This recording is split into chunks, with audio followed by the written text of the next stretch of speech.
And we are live, people. Welcome back to the channel. It's been a long time coming. We are done with the Euros. We are done with international football.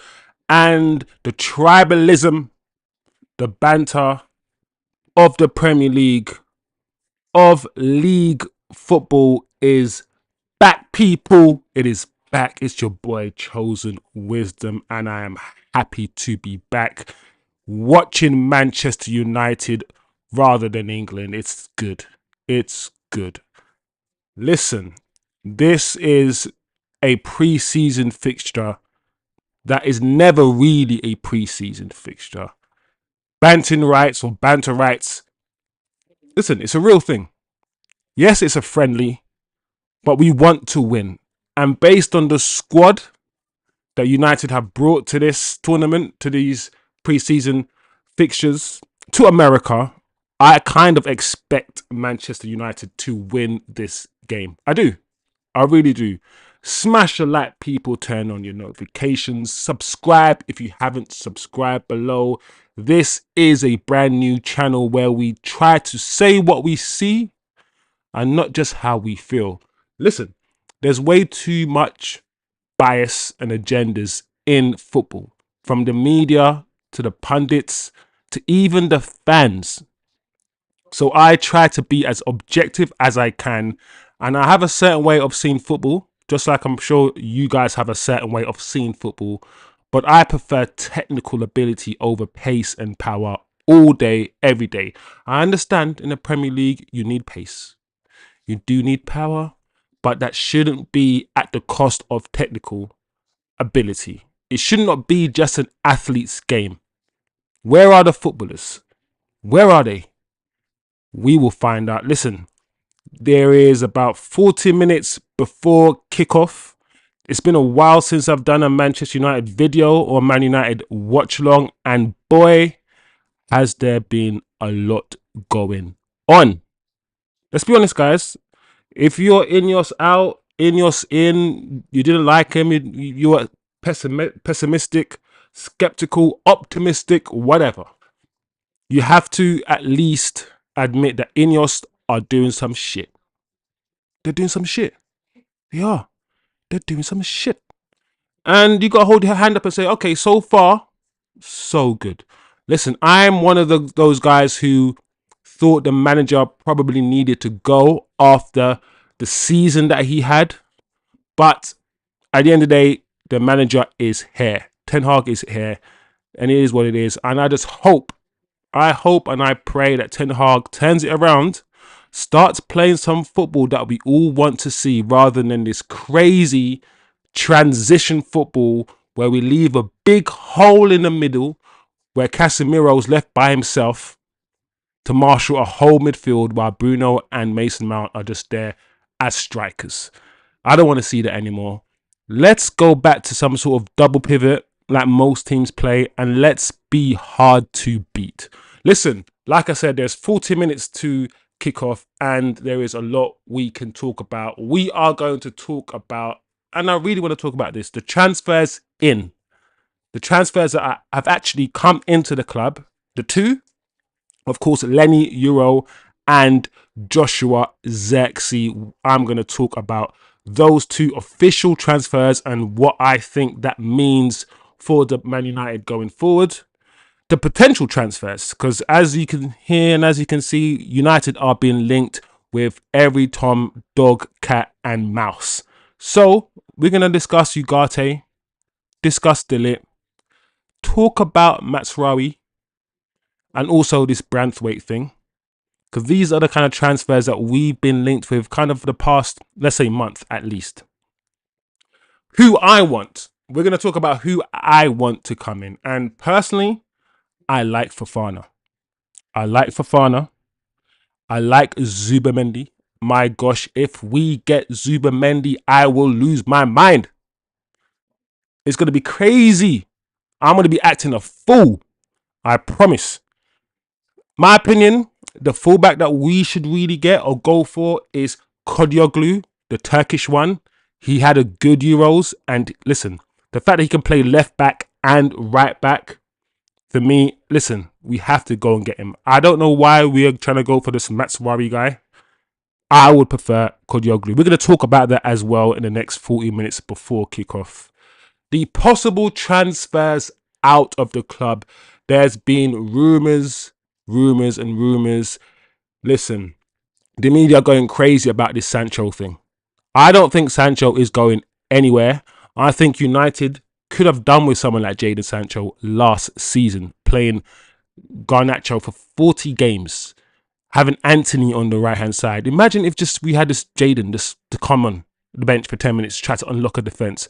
It will be very silly, especially with the fact that United are trying to play a more possession-based football. And we know in terms of technical ability and keeping the ball, that is what Jadon can do. He's not someone who's blessed with incredible pace. He isn't. But he is technical and he can keep the ball and he can play against a low block. Keep rotating the ball. Garnacho, he had a breakthrough season, but for me, his technical ability is not quite up there. He's similar to Rashford in the sense that he runs into blind alleys, he makes bad decisions, he tries to take on his man all the time, and sometimes you got to know when to take on your man and when to keep the ball, right? So we're going to talk about Sancho potentially going out. I don't believe it, but we're going to talk about it. McTominay, we're going to talk about McTominay. In my opinion, I think he does need to leave, but we'll discuss that. Aaron Wan-Bissaka, there is news all for the past 2-3 weeks from the likes of West Ham, and also recently Inter Milan are interested in Aaron Wan-Bissaka. Casemiro, Eriksen, Anthony, I don't know how many of those are going to leave, but we're going to discuss that as well. There's one thing I also want to talk about, guys, is Rasmus HOJLUND, the season that he's had last season, the Euros that he's had, and also the fact that he's been given the number 9 shirt. How do you feel about that? What has he done in his football career to be given that shirt? I want to know. Let me know. What has he done so far in his United career to deserve that shirt? I don't know. Let me know, but we're going to talk about that. We are. Listen, many people think Ruud van Nistelrooy is going to come in and absolutely transform some of our attacking players. Let me tell you something, guys. If you're age 27 and you don't have certain fundamentals, no coach is going to teach you those fundamentals. Listen, most footballers have been playing football since the age of 2 or 3, right? So if you're 20 or 21 years old and you don't have certain fundamentals, it's very difficult for a coach to teach you those. Some coaches are, some players actually, who are so instinctive in the way that they play football, they don't even know how they do some of the things that they do. So how do you coach certain things out of a player and into a player? Fundamentals that they don't have already. And there's a lot of, for me, there are some fundamentals that HOJLUND doesn't have. And I think we put too much into coaching when it comes to making an individual better, making the individual quality. Listen, whether you're Henry, whether you're Van Persie, whether you're the real R9, whether you're Ronaldinho, whether you're Christian Vieri, whether you're Hernan Crespo, or any of the great strikers, at the age of 18, they were all Michael Owen, Wayne Rooney. At the age of 18, they were already gunmen. They already had the fundamentals. They didn't need to improve on the fundamentals. They needed to refine their game. Let me tell you something, guys. We're going to talk about R9 getting the number 9 shirt. As I've said, discuss Ineos and their transfer dealings. Whether you hate Ineos or like Ineos, whether you wanted the Qataris to take full ownership of the club, Ineos are here and Ineos are making moves. Also, there's one thing else I want to talk about. I think we need to talk about Kobbie Mainoo. Because for me, Kobbie Mainoo, after the Euros he's had, after the season he's had, he should be star boy. He is a homegrown talent from the academy. but I don't see him in the media. I don't see his shirt number being sold. I don't see him being promoted the way that Garnacho and HOJLUND, who are not homegrown talents, who are not Manchester lads, those guys are getting pushed to the moon and being pushed into our heads, even though they both didn't really have. Yes, it was Garnacho's breakout season and he had one or two decent games, but overall, he didn't really have a great season, in my opinion. And these sort of players are being pushed down our throats. And I'm thinking, hold on a second. The one star boy out of all of these young players is Kobe. But yeah, I don't see him. I don't see the PR around him. We're going to talk about media brainwashing and how the media gets us to hate some players, Sancho, for instance, and how they get us to worship some players that, in my opinion, do not deserve, haven't done anything in football to even deserve the worship. Listen, there's a lot I want to get off my chest. There's a lot I want to talk about before the game kicks off. And to top it off, I think we need to have a quick discussion about Amad freaking Diallo. All season, I've been saying start this guy. Start this guy. He's done enough. He's done his dog work. He's been in the trenches at Sunderland. He's passed the test. In my opinion, he's probably the best winger we have at the club. And yet this manager refused to play him for large parts of the season, even though he was fit from December. We're going to talk about Amad. In my opinion, the right-hand side is Amad's. It's Amad. If you disagree, I want to know why. Why? Literally.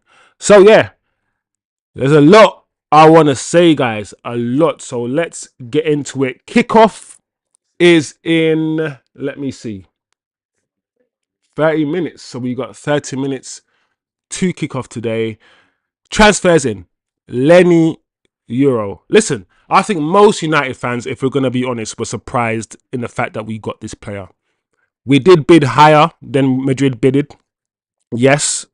And a lot of, rival fans are saying the reason why he's here is because we promised him this and we promised him that and we paid over the odds. Listen, the guy could have said no. The guy could have waited out another year. He could have done so many things to join Madrid, but we came in and he said, you know what? I want to go to Manchester United. So whatever way you look at this, this is a good signing. This is a good thing. Publicly, in terms of PR, it's a good thing. And I heard that Barada himself, the CEO of Manchester United, was instrumental in sealing this deal. Nobody thought that we were going to get YORO, and YORO was our number one signing in defence. It was. The money that United had for De Ligt, they really, really wanted to get YORO. We didn't really think we were going to get him. Hence why, and this is one thing I think Ineos are doing really well. Ineos are talking to multiple people. They are agreeing terms with multiple people, individual terms, to know where they stand and where they can go. And then, after agreeing individual terms with, like, let's say 10 players, they go into the clubs and saying, hey, this is how much we're going to pay for the player. Will you accept it? And it's a different type of negotiation. Remember going after, what's it, that Barcelona guy, Frankie de Jong. This guy said no. We didn't agree personal terms with him. He didn't want to come, but yet we kept pushing. And we looked like desperate guys after a rave trying to get gal. Like, that's not how you negotiate. So I like the fact that United now are seeming like they're doing things properly. In terms of Lenny YORO, listen, he's played one preseason game. And based on that one preseason game, and I've seen matches from him as well, he's tall, he's athletic, he's got recovery pace. For someone who's 18, he's got a good footballing brain. He plays football beyond his years. A lot of people say because he's 18 years old, he cannot start for Manchester United. Defenders need to be 21 and 22, need to have experience. Defenders, he'll get muscled out in the Premier League. Listen, based on what I've seen from this guy, he has the profile of a Premier League footballer. And one thing that I think is very underrated, not only does he read the game very well and get himself in very good positions, he's actually a good distributor from the back.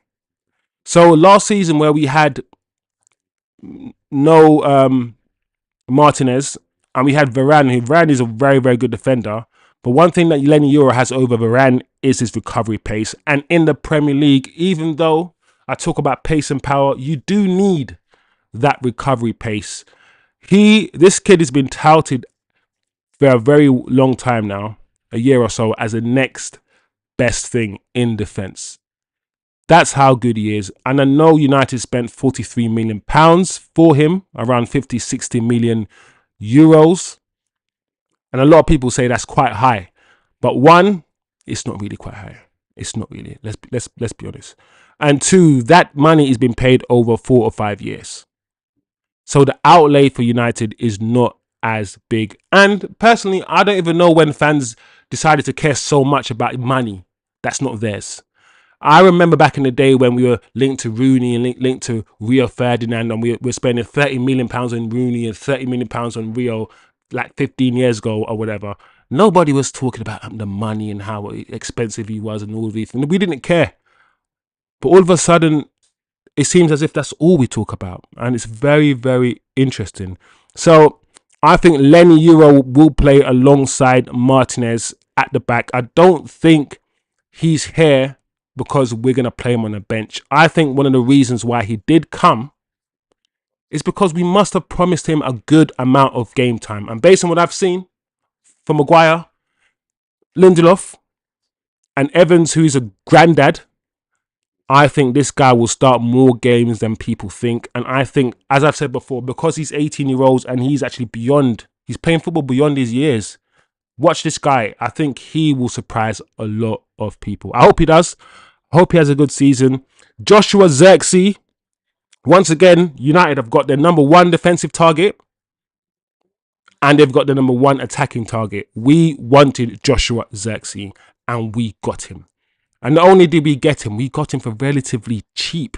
I believe it was around 34 million. Tell me if I'm wrong. I think it was about 34 million pounds for him. And once again, I think that's structured over a number of years. The one thing I can say about Joshua Zirkzee is that he's not a traditional #9. He is the Martial replacement. I'm not saying he's as technical as Martial. I'm not saying he's as good as Martial. I'm talking about the profile of the player. He is that guy who drops deep. He has the technical ability to hold the ball up, bring others into play, the skill to also beat a man and take a man on. His spatial awareness is quite good. His footballing IQ is also quite good. And he can score. He's not a natural finisher. He's not a natural striker. But if we want to play a game that is more possession based and less hit and run football like we did last season, this transition football, we want to be the best. Listen, if you want to be the best transition team, play your best players. Play your most technical players. Because you know what? Being a transition team is not just about how quick you are and how quick you run. It's about this and technicality. And that's it. Man City are a good transition team. But they, apart from Doku, they don't really have much pace on the wings. And yet, they won the Premier League. I think pace and power is overrated. And I'm looking forward to see what Joshua Zirkzee does. In my opinion, the team I would play, I would start Joshua Zirkzee.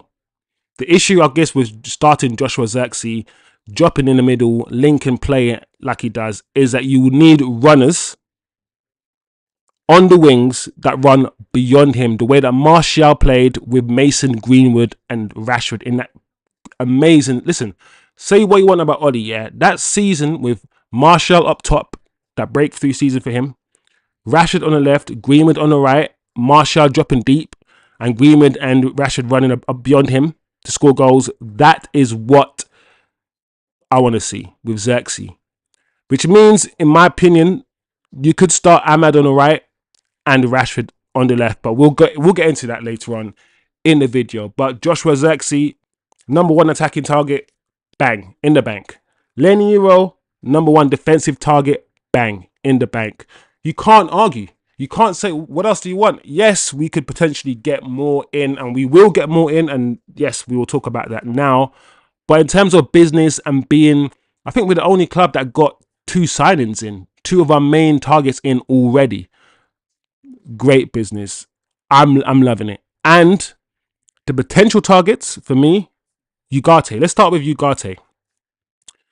Ugarte Ugarte doesn't blow me away in terms of signing. I think we do need that profile of player because we let Fred go.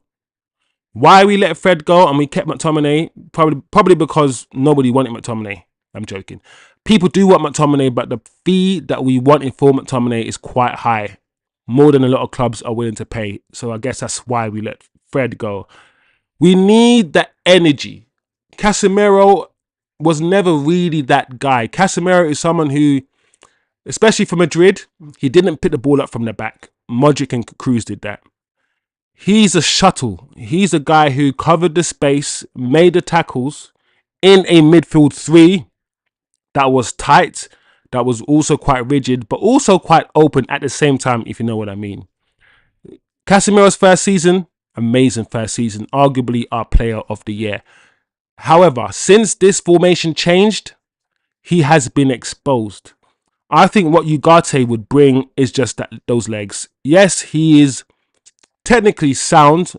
I don't think he's amazing technically, but he's very, very aggressive. He's a very aggressive player. He gets around the pitch a lot, maybe not too positionally disciplined, which is why I'm not blown away by Ugarte. I understand that we need that profile of player because currently we don't have that profile of player. And in the Premier League, he could be a Kante type. I'm not saying he's as good as Kante. He could be a Kante type footballer. That my issue with Ugarte, obviously, is the fact that he cannot play a lone six. And for me, if I had the choice of Ugarte or someone like Zubamendi, I would get Zubamendi all day because I don't think United have that player, have that Michael Carrick player that takes the ball up from the back four and left, right, both feet. Keep it ticking. Keep the ball ticking. If you want to play possession football, you're going to need that guy, that number 6 that plays at the base, that can move and pass the ball. That's not Ugarte. That's not Ugarte's profile, and that's just not him. So while I appreciate... Sorry, guys, I think my screen has frozen at the moment and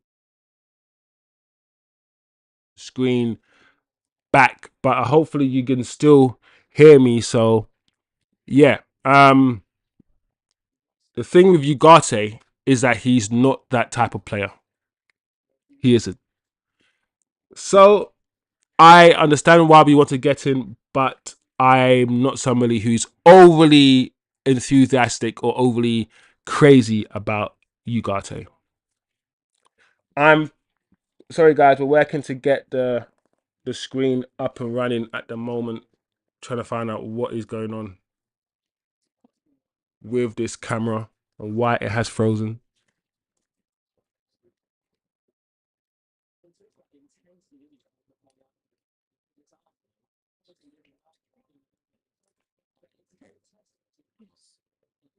And we are back. Woo! Technology. It's always trying to defeat me, but it can't win. Technology can't win. I will win. All right, delete. Let's talk about delete quickly. All right. I think the delete money was spent on Zirkzee. I don't think we are going to get delete anymore. There's news that he's going to Madrid now. Bayern Munich are very fixed on the fee that they want for the player, and Manchester United will just not pay that fee, which is such a blessing. It's so good to hear United say, suck your mother. No, I'm joking. It's so good to say, like to see United say, listen, we're not going to be taken for fools anymore. You're not going to demand flipping 50 million pounds for this player, and we're not going to pay it. United back in the day on the Murto would have paid the money. De Ligt has had 2-3 now major transfers in his career, and he hasn't really... He's played okay, He's had a few injuries, but he hasn't really justified the hype that he had in his early careers. And I'm not saying that he can't still come good. I'm not saying he can't still play well for Manchester United. But I'm just happy that we're not going to be taken to cleaners with regard to De Ligt. I do like De Ligt. I think he'll be okay for United. I think he'll be good for us. However, if you're going to ask me out of De Ligt or Branthwaite, for some reason, I don't know why, I would pick Branthwaite. I would pick Branthwaite over De Ligt because he's had a season or two in the Premier League already, so he's acclimatized to it. I think he's a bit younger than De Ligt, and I think Branthwaite is more versatile than De Ligt. Branthwaite can play in the middle, at the back, of course, and on the left. And one thing for sure with this Manchester United squad is that the left-hand side is dead out. Both Luke Shaw and Malacia, our two left backs, were dead last season. Neither of them played the game. They were practically injured the whole season to the point where Dalot had to play left back. We need a fullback. We do need a fullback. And if we had got Branthwaite, or if we still could get Branthwaite, I think because he can cover that left centre-back position and that left-back position when need be, I think he will be a better signing for me. In terms of their football abilities and their abilities as defenders, Branthwaite's got a mistake or two in him, but so has De Ligt. So I don't think there is... I think De Ligt probably has, can play with the ball better. He's a better natural footballer than Branthwaite, but Branthwaite is a good defender. So that's my take on it. In terms of this Maswarari thing, personally, I'm not the biggest fan of him. I'm not the biggest fan of him. I know he's had his injury problems this season. And when I see him play, I'm not really blown away by him. I don't think he's an amazing fullback. I believe he's a right back. Tell me if I'm wrong. He also plays for Bayern, but I've not really been overly impressed with him. So he's a signing that I'll be okay, cool, we've got him, but it just wouldn't blow me away. It just would not blow me away. Not every signing needs to blow you away, by the way. It's some signings can be very shrewd, and some signings can be necessary for the squad to fill a gap. And not every signing needs to be a 40, 50 million pound high profile signing. But yeah, I'm not sure with this Matchwari thing. I think it might happen. I think West Ham wanted him and he rejected West Ham. I don't know if Bayern, I think Bayern want to sell. We've gone in for De Ligt and Bayern have, outpriced him. So are they going to sell us Matsuari? I don't know if it matters. I think they probably will. But if I had the choice now, so let's talk about who I want United to sign. If I had the choice of fullbacks right now, I would pick Kodioglu. I would pick Kodioglu for, listen, when I saw this guy in the Euros, I was like, sign him now. Sign him now. The fact that this guy can play left back and right back, for me, seals the deal. One, he's technically very sound. And if you're talking about pace and power, he's got both of that. He's got both pace and power. And he can play on both sides of the defense. Like I said, left back and right back. So, you got the versatility. You got the, technicality. You got the pace and the power. We've seen him play football. In my opinion, go and get this guy. I don't think we will, unfortunately. But I want Kodioglu. Fofana has been mentioned. Fofana, Banana, Carter, Labana, Shabana. Anyway, Fofana. For me, he also fits.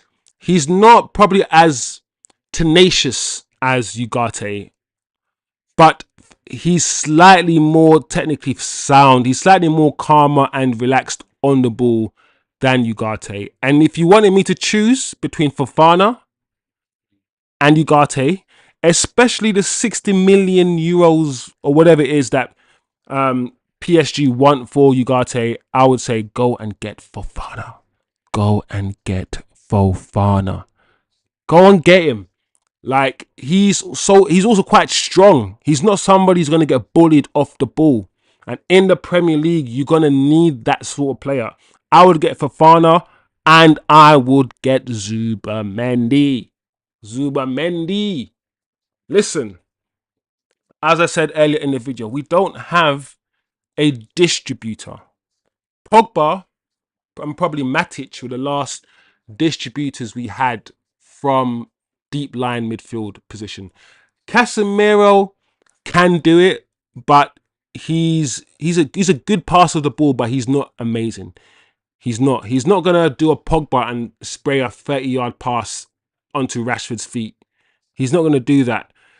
I think Zubamendi in a double pivot with someone like Ugarte or Fofana would be a good midfield pair. He can pick the ball up from the back four. He's technically sound. We saw him. Listen, when I saw him come on the pitch for for Spain to replace Rodri, I was like, okay, all right.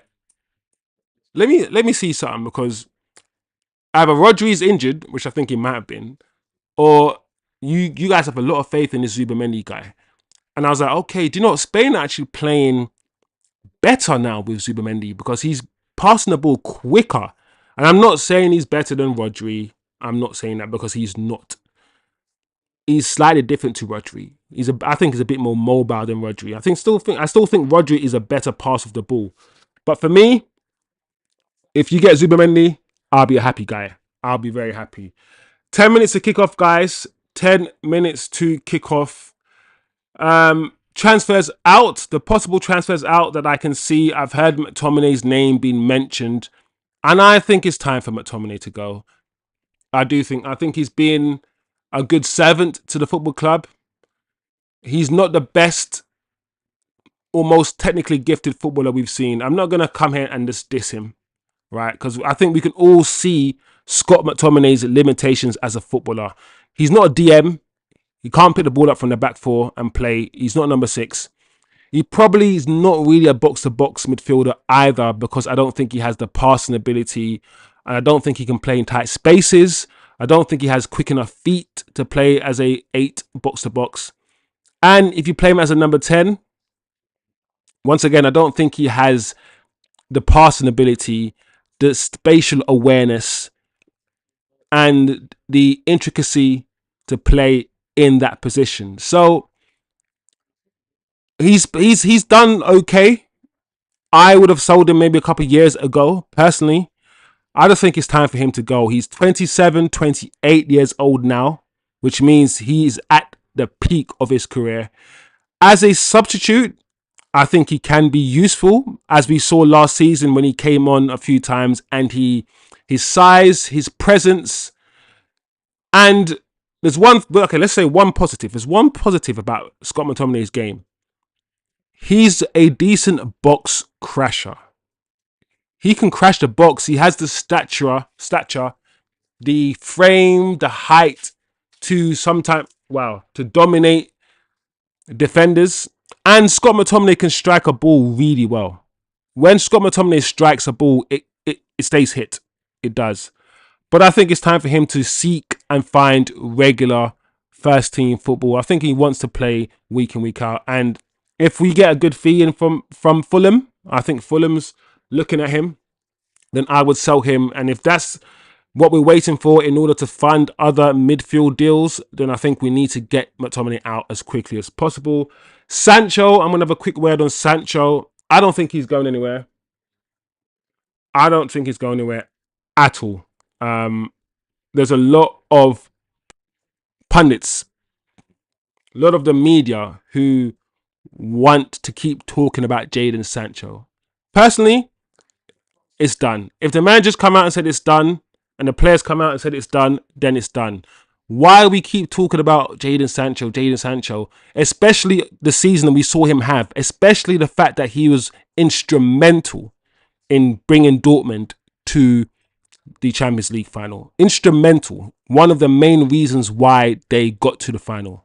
He proves himself all the time. He constantly proves himself. Yes, at United, he didn't, set the world alight. He didn't.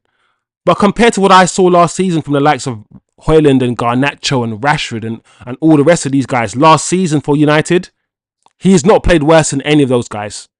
The shit football that I saw from some of these players last season when we were beaten 4-0 by Crystal Palace and all of these crap game after... Thing is, we got short memories. Game after game after game, we saw the worst football we've seen. And the FA Cup final win has totally made us forget about what we saw. Jadon would not have been any worse than any of those guys. He would not have. There's a lot of hate for this guy, and he's going to get the Pogba treatment. I can feel it. We can all see it. Whenever United lose, there's going to be a picture of Sancho, even though he's not playing. And if Sancho scores a winning goal and Man United win, it will be because of some other... Like, he's not going to get the PR that he deserves, even if he does pull things around. I believe that. PR is such a dangerous thing in football. I don't think... Even if PSG, for instance, are interested in Jadon, which they might be. Apparently today we saw that Barcelona are interested in Jadon. But just think about that for a second. Let's just think about what that means. PSG and Barcelona have never been in for any of our players, but they're in for Sancho.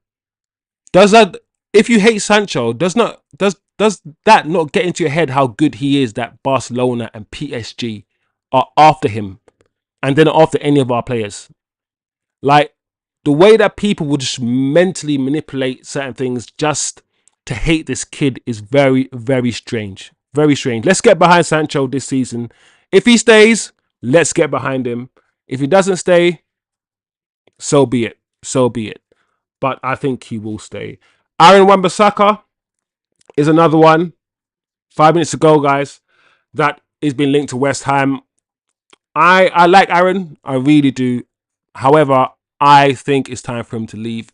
Aaron, physically, in terms of athletic abilities, his ability to slide tackle, his ability to recover, his recovery pace, and all of these things, very good.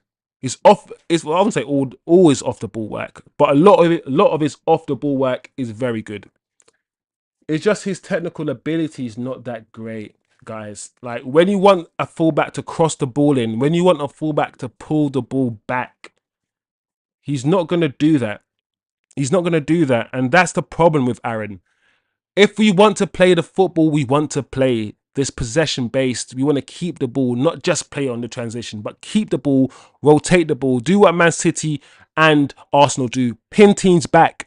If there's no space, if there's no opening, don't just garnacho run into a player and lose the ball. Just pass it back to the defender, pass it back to the midfielder, and we go again. We rotate the ball. If we want to play that style of football as well, then we can't have Aaron Wan-Bissaka in the team. I'm sorry. I just don't think he has the technical ability to play fullback for Manchester United. I really don't. So he's been a good servant. I think attackers can get in behind him when attacking teams deliver crosses. He's been caught a few times not paying attention. So I think his concentration when defending can go lapse, especially off the ball defending. His concentration can go lapse.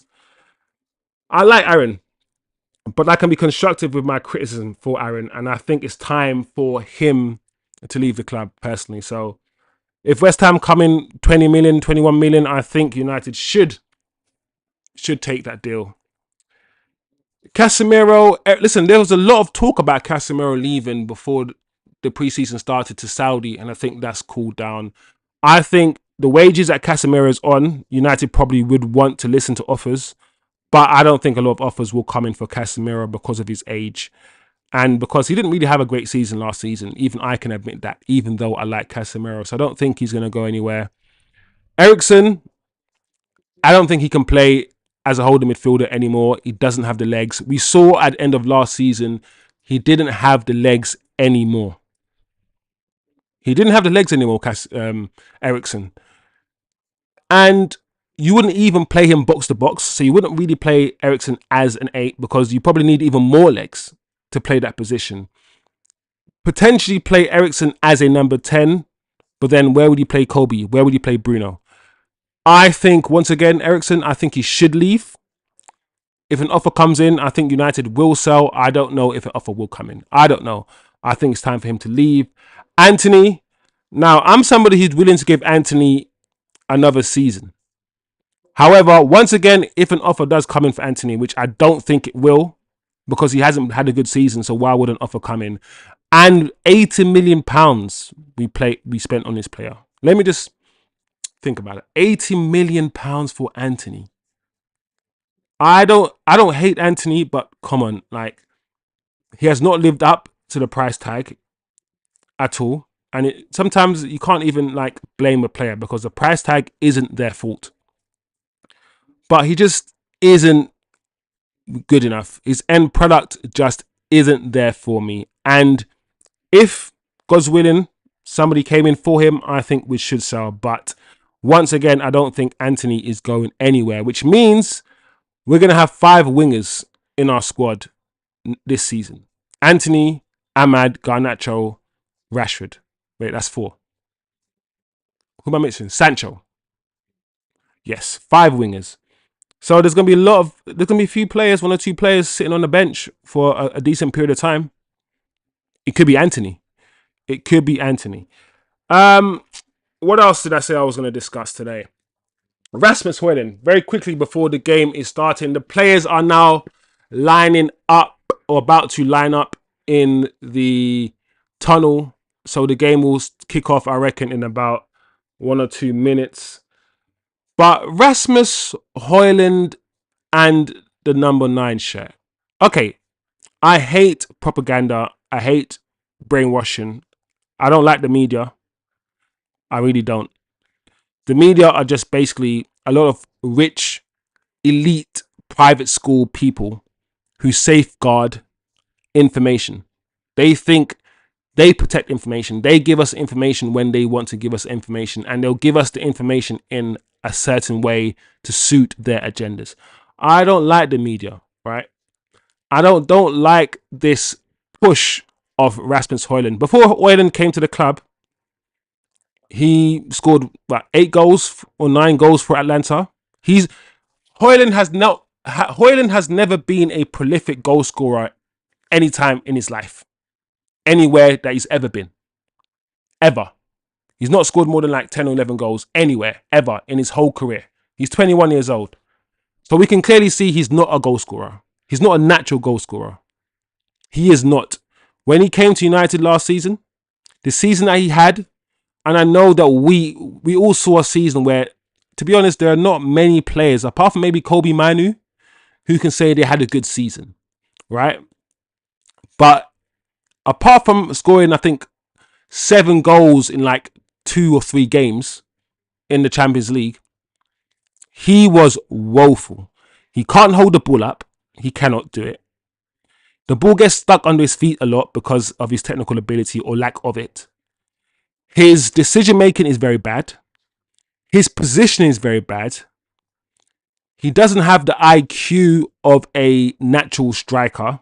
He doesn't. I don't think he's good at heading the ball. He needs a lot of space to shoot. He's not good with tight spaces. He isn't.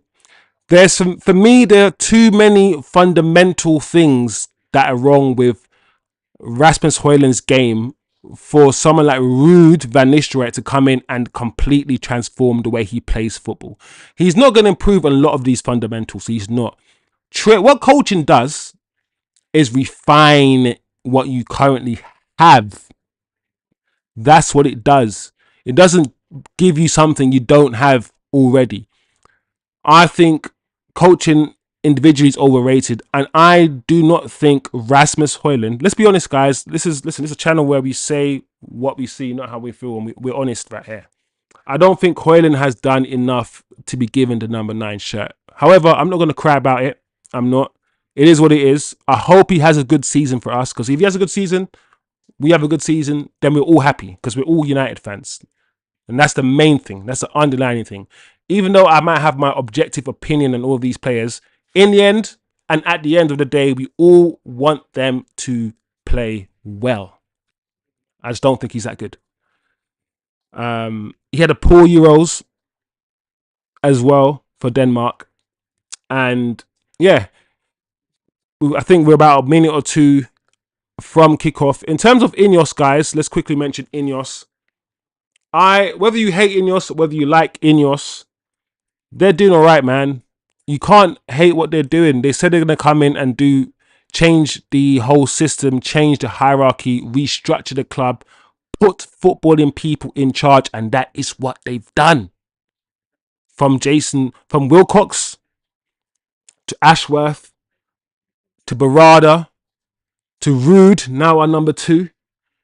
They've completely restructured the damn thing and put footballing people, not bankers. They fucked the bankers off and they put footballing people in charge. And that is what I like. And that is why we're seeing the deals that we're seeing. We're seeing the structure of the deals that we're seeing. Listen, I'm not going to get too gassed. Yeah, on what I've seen, on what Ineos are doing, should I say. But so far, so good. You can only comment on what you're seeing. You can only say what you see. And what I see is now competence. Sorry.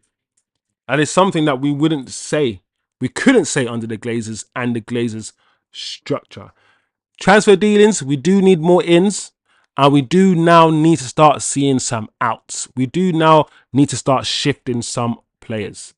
Lindelofs, Ericssons, if you can. Maybe the Antonys, if you can. The Aaron Wan-Bissakas. Scott McTominay. As long as you got a replacement for McTominay, which I think, Ugarte might be. McTominay. We do need to start seeing some outs as well. So, Ineos, I got nothing negative to say until they do something negative. Kobe. Let's have a quick mention about Kobe. Listen, like I said at the beginning of the stream, Kobe Mino is a Manchester United player. He's a Manchester lad from the academy. And if you had to choose one player last season, one player that played well most of the time for 90 minutes, not just 5 minutes and scoring a goal and then going missing, Kobe Mino would be that guy. Homegrown talent. Great footballer, great technical ability, great control, can play in tight spaces. For me, more of a number 10, maybe a number 8, but definitely more of a number 10 than a number 6. And I think he should be the guy that we see in the media. He should be the guy that we see being posted on Man United Instagram, posted on Man United Twitter. He should be. But you know why he's not? His face does not fit. Instead, we get Garnacho and Rasmus HOJLUND shoved down our throats, even though they're playing shit, even though HOJLUND scored about 11 goals and didn't have a great season. We get these players shoved down our throats. Ahmad and Kobe are the star boys of this team. You don't see no Ahmad propaganda. You don't see no Ahmad shirts. You don't see the Twitter accounts and all the PR around Ahmad. You don't see it. Even though he is a star boy. Kobe, like I said, he's Manchester homegrown. Homegrown. Garnacho isn't homegrown. Rasmus isn't homegrown. But yes, these Aryans. No, let me be real. These Aryans are the ones that are pushed down our throat. I want to know why you guys think that is. Comment below. Why isn't the actual star boy, Kobe, what happened to Mason Mount and the number 7 shirt? What happened? What happened? Listen, this is why we need to say what we see and not how we feel.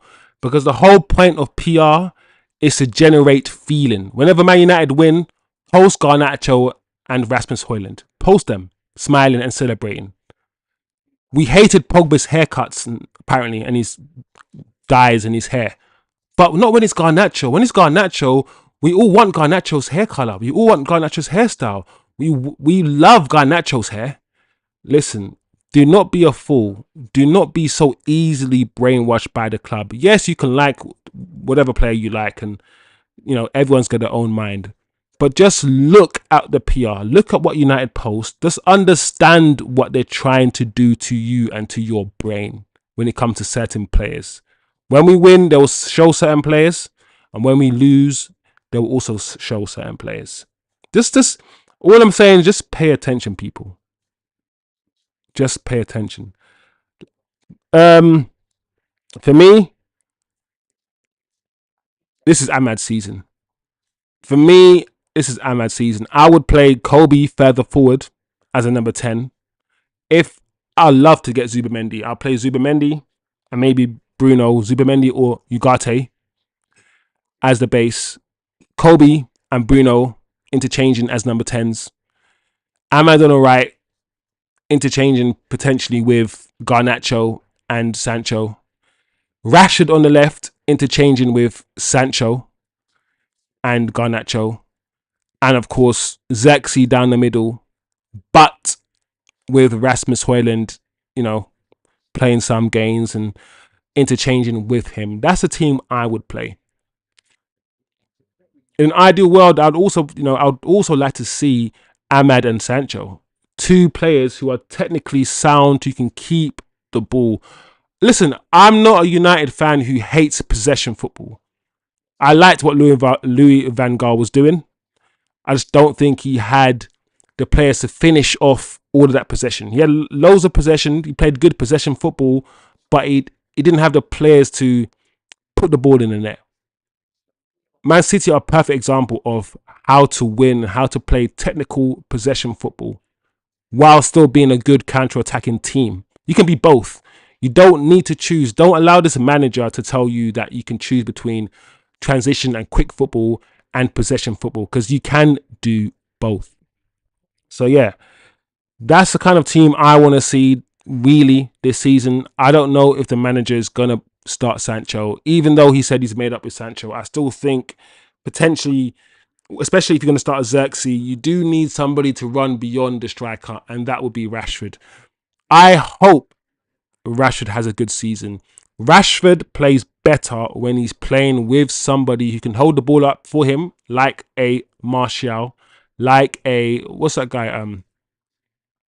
What's that guy called that we had on loan? Weghorst. It's no surprise that Rashford's best seasons are seasons when he's played with a striker who can hold the ball up and feed him. Rashford is a winger that's shoot first, pass second. So he's not going to set up the striker. He cannot play with HOJLUND. We've seen it last season. He wants to shoot, HOJLUND wants to shoot. Neither of them want to set each other up. Right? So I think with zirkzee in, playing that Martial role, we might get a better Rashford. I hope we do. So yeah, the match is about to kick off. Ahmad and Rashford are starting the game today. We are going to be joined with or by an Arsenal fan. So yes, I'm a United fan, if you haven't realised that by now. And we're going to be joined with an Arsenal fan who will be watching the game with us and commenting as well, guys. So hopefully we'll get a good pre-season game today. I'm looking forward to it. I am looking forward to it. The clock will start once the game has kicked off, guys. Let's go. Hope you guys are. Comment, man. Smash a like if you're watching. Let me know where you're watching from. If you've just joined, let me know where you are in the world. I'm in the UK right now. It is 1 o'clock in the morning to Bloodfire. Late. But we're United fans and we knew this was going to happen. So yeah. And we are off, guys. The third preseason game. We are off. Let's go. Ahmad's got the ball. Oh, wow. We've got Mason Mount playing number 10.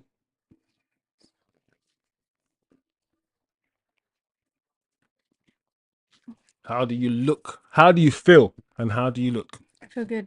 You feel good? The things are covering my face, so let me make it a bit more like that. Yeah. And it still keeps you in. Yeah. Yeah. All right. Hello, everybody. Here I am. I am a salty Arsenal fan. And I'm salty. Hey! Already? Well, that was very poor. Wow. I'm salty because I'm jealous of Man United's preseason, Yeah, of the yeah. transfer window, of everything that's going on. So, yeah. We mean business. For once, we looks like we come correct. And you guys are almost in, Arsenal. Flipping heck. We got, Yeah. we We got got more. some We got, 17-year-olds on the pitch today. yeah, yeah. Your squad that you brought is a little bit less, well, it's less experienced than the squad that we bought. And that's the only reason why I think we should beat you, because of the squad that we've got. But wow, is that Lenny Euro make a mistake already?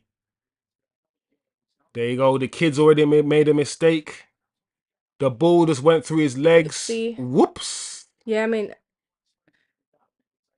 Yep. And Maguire is playing left centre back as well, which is quite interesting because he's right footed, and I think he probably prefers to play right centre back. But I think United would probably prefer to play a left footed player at left centre back.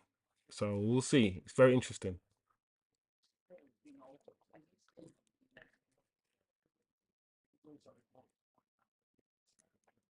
It looks like we're pressing quite aggressively as well. Oi! Great turn. What is that was nice. that's not good enough, Rashford. Rashford, that's not good enough. No, that was nice too. Uh I actually think zirkzee is the sort of player that I would have thought Arsenal would go for. I'm surprised you weren't in for zirkzee. Or were you? Is Zirkzee, what is he, a defender or forward? Joshua Zirkzee, striker. Listen, Forward. interestingly, of all the 24 signings Arteta's ever made, or signings that have been made under his tenure, 18 have been defensive or goalkeepers or defensive midfielders. It's He's weird. not like Arsene he actually spent more of his budget on forwards attackers. But we are, and I've seen some people argue it's to do with we need to be more defensive. The game's getting harder. Mm, But I'd like us to spend some money on forwards. Like we were in yeah. for apparently there's rumors about Ivan Toney, but I don't think we're gonna get him. I think Ivan Toney, I reckon, will probably go Tottenham or someone like that. Wow. Even though I want United to get him as well. He's a player that I think we should have. So Rasmus Højlund can just sit on the bench. There you go. He's on the ball now. And he's lost the ball. So my god, this guy is so. Anyway, let me try to be positive. A, I think that it's quite interesting because Arsenal had the best defensive record apparently last season. So it would seem as if defense is not the first. It wouldn't be the first priority. It's Why is it the thing that so you? important, is it? Yeah, but it's the first thing that this guy wants to. You can stand it up, can't you? On the, it doesn't have thingy. I suppose it's wrapped up. Yeah. I'll put it here. But yeah, it's quite. I wouldn't have thought defense would be the first place that you buy. I would have think that it's attacking wise, a striker. You don't have a striker. You don't.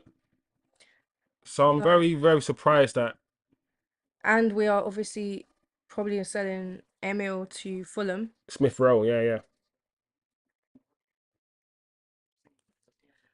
But in terms of the defensive, like Calafiori that we're supposed to be bringing in, Mm. he's one of those defenders that helps you out with attack. He helps bring the ball forward. He plays the same. Yeah, he plays. He can play on the left as left back as well. And Yeah, one issue I think Arsenal had last season is Zinchenko. Zinch. Yeah. He's to replace Zinch. He's one, and one thing that Man City do well. Mason Mount on the attack. Ahmad Diallo, unlucky Ahmad. Well done. If you want to sell Diallo, I'll very No, happily no, take it. no. We're swapping arms with Arsenal. No, Arsenal got Pippin Saka. You got your star boy, You don't can you? have both of them. It's No, okay. no, no. There's one thing that Zinchenko was an issue, I think. Yeah. And one thing I've realized is that Man City play with 4 centre backs, technically, right? Yeah. And you guys are gonna now play with 4 centre backs. Ben White on the right. You have your Gabriels Mhm. and Salibas. Salibas, who are centre backs, and you have this guy who's centre back, but probably will play down on the left. So very, very curious. He's copying the Pep model. Yeah. This game seems like it's got a decent pace. It's got decent pace to it. It's scrappy at the moment. Neither team has got a foothold on it. What is that on the floor? Yeah. I think Ahmad should have done better with that. To be fair, he should have done better with that. But yeah, he hit it into the floor. He just really, yeah, he was straight at the goalkeeper. Should have done better, Ahmad. But we keep going. We keep going. Our goalkeeper is also not Raya or thingy. Yeah, you guys got It's Heen. he, Heen. Heen. heinous. Yeah. Yeah, you've got a few weird. I would say weird unknowns, I think there's a unknown to get them players. tested for. It makes sense, right? Put out some of the newer guys, the younger guys, the Mm, two 17-year-olds, one in midfield, one in defense, mm. I mean, against big boy Man United. that's what preseason's for, right? Anyway, Hmm. back to the goalkeeper. No, nice, nice, well done. I like Collier. Smash the like if you like Collier. Smash the like. I like this kid. I think we can get rid of McTominay and not even buy anybody. I think Collier is already better than McTominay as a footballer in terms of his technical ability. I think he is.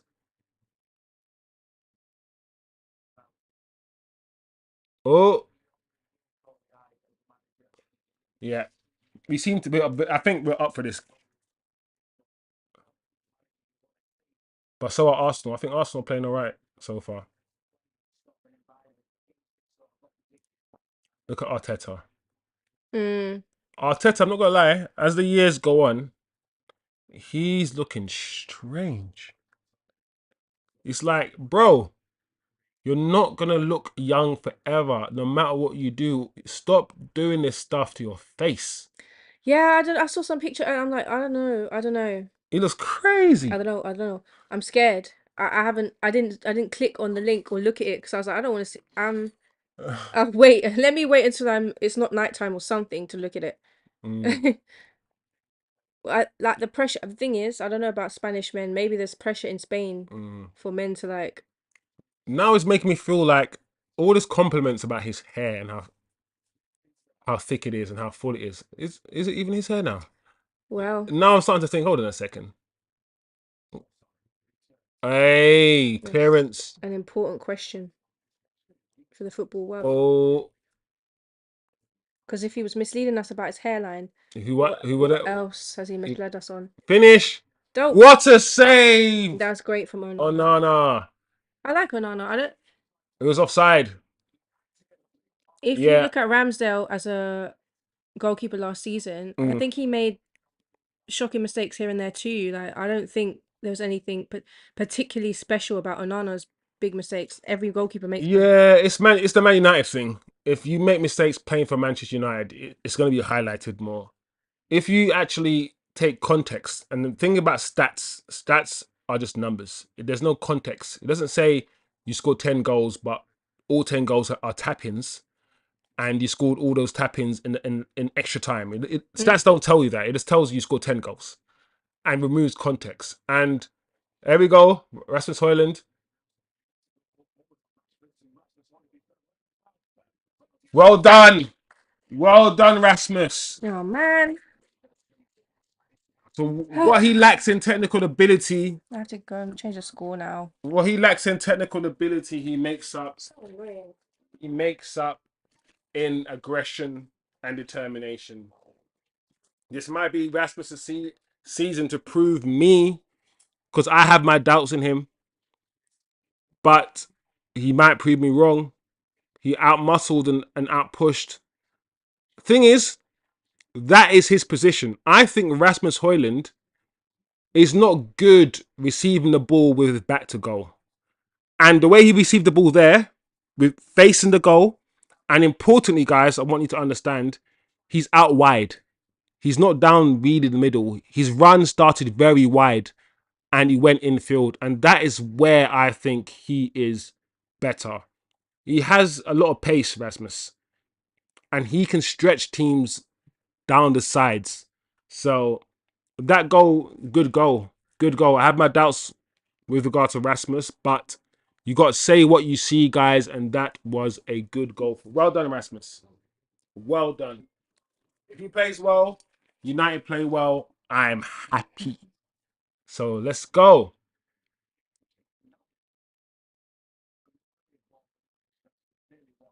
Mm. It's quite interesting because I said Rashford, and it's only one game. We shouldn't get excited, and it's only a friendly. But that was a ball from Rashford as well to Rasmus. Oh, Mason Mount is playing. Yeah, Mount is playing. Something could be brewing for United this season. Yeah, I believe it. Like, we're not going to finish 8th again. I think if by Christmas, if we're 8th by Christmas, the manager is gone. And I think he knows that. So he needs all the best. That's why I don't think Sancho's going to go. Because why would he handicap himself again? He thought he had the luxury. Wow, Odegaard. I think Højlund, I think the manager thinks he had the luxury of getting rid of Sancho for a season because he thought what he had was good enough or something.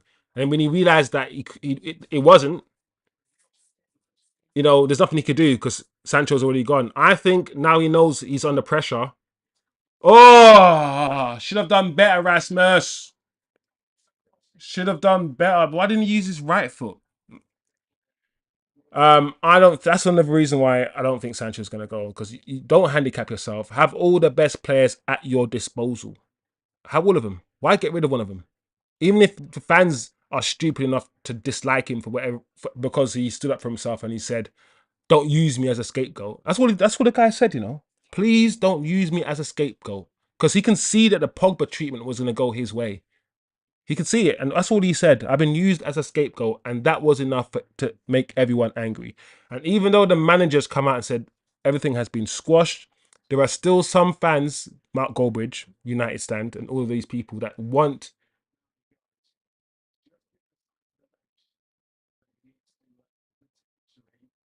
What? Is Rasmus injured?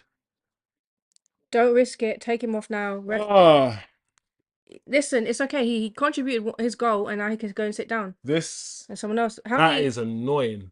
are we allowed? Like infinite subs because it's a friendly. Can we do as many as we want? I think so. I don't think there's a limit on subs. Yeah. So give other people an opportunity too. 13 minutes in. It is preseason. Oh my gosh, not Majegas. Oh no. He's another player that I think he just needs to. When I see this guy play, he just runs. He just runs. That's all he is. I just don't rate this guy at all. He's decent. He's decent, guys. Let me know what you think of Majegas. Is that Hannibal? Yeah, Hannibal. Hannibal. Yeah. I called him Majegas. What do you guys think of Hannibal, man? He's a fine person. I like him a lot. Oh man. Okay, HOJLUND's back up. He's alright. He's walking around. He's walking around. Yeah. Holland's done. Oh, he's walking off. Why is he walking that way? That is so weird. So, does it mean?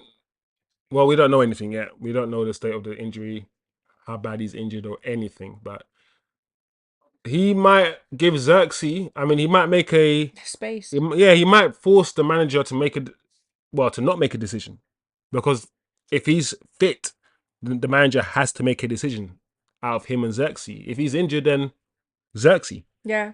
And zirkzee might just grab this opportunity and play so well that he cements himself as a number 9. Who knows? And then Who that's knows? it. HOJLUND. Who knows? I mean HOJLUND. Sorry, HOJLUND, Haaland, Holland. So what's gonna happen now? Because he's not a striker. So we've got Hannibal. Is he gonna play out wide and then put Rashford up front as a lone? Even though I can't stand Rashford as a lone striker. He's similar to Rasmus in the sense that he can't play with his back to goal. Rashford, he plays best when he's facing the goal. So it does look like we've got Hannibal playing up front as a striker. So nothing changes with regards to the formation. It's a simple like for like swap. It seems, yeah, Hannibal's going down the middle. Cool. Hmm. Huh.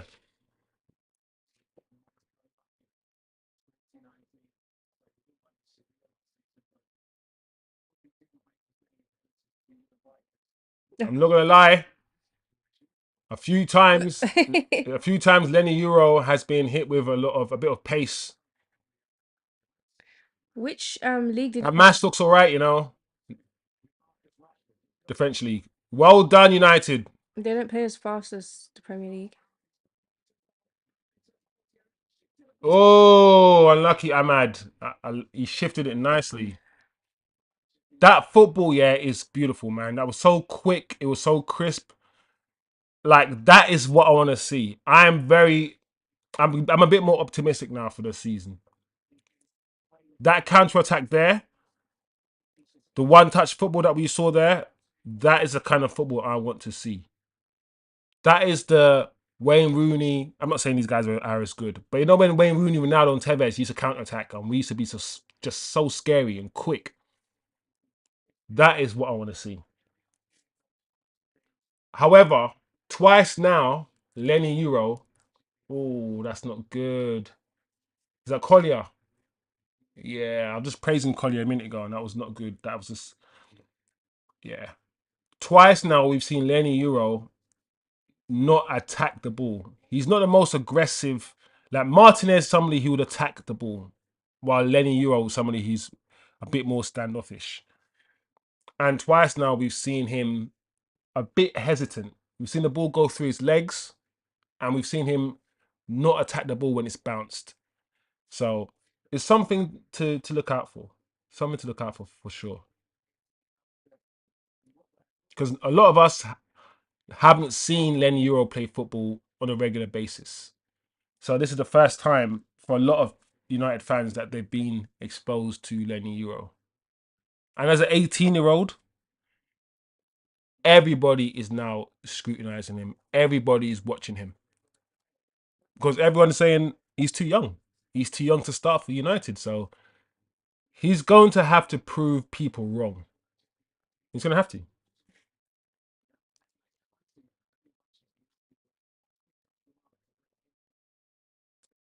I think we're probably further ahead in our preseason than you guys are as well. I mean, I think you guys have more players to come back than we do from the Euros. Yeah, I think that's true. Apart from because we didn't really have many players who went to the finals or semi-final. I mean, apart from Kobe Manu, I think, and Luke Shaw, who's always injured anyway. Um, I'm not sure there are many players that we need to come back. Yeah.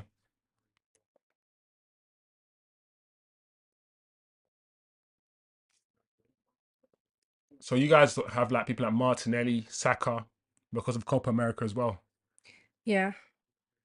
Oh, to be honest, I forgot about Garnacho and Martinez.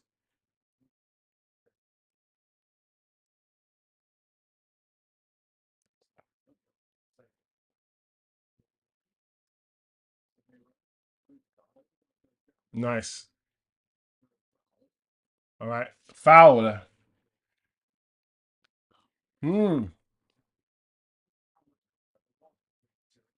Odegaard looks like he always look like he's in serious pain.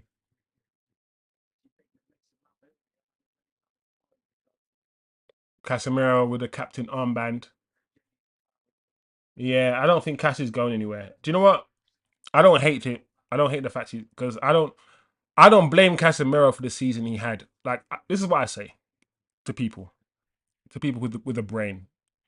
You can't go from being arguably the player of the season in that triangle, Casemiro, Varane, Martinez. We all agreed those three were the three best players last season.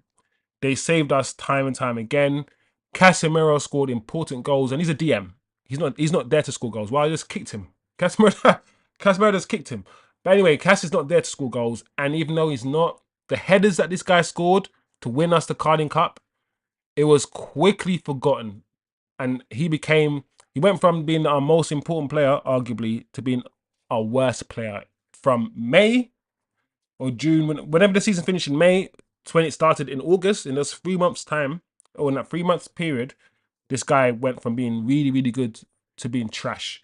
How does that make sense? Context is key, guys. The system changed as well. I'm not saying Casemiro is as good as he was either. Context is key. He's not as good as he was, and he has lost a bit of legs. However, you also have to add the fact that the system changed to a lone six system rather than a double pivot. There was no midfielder near him when when he picked the ball up. Mount and Casemiro were nowhere to be seen, and he needs protection. He needs players to play around him, just like he did in the first season. So the situation also changed with Casemiro. Is he the player he was? Probably not. Has he got a lot to offer? Yes, I believe he still has.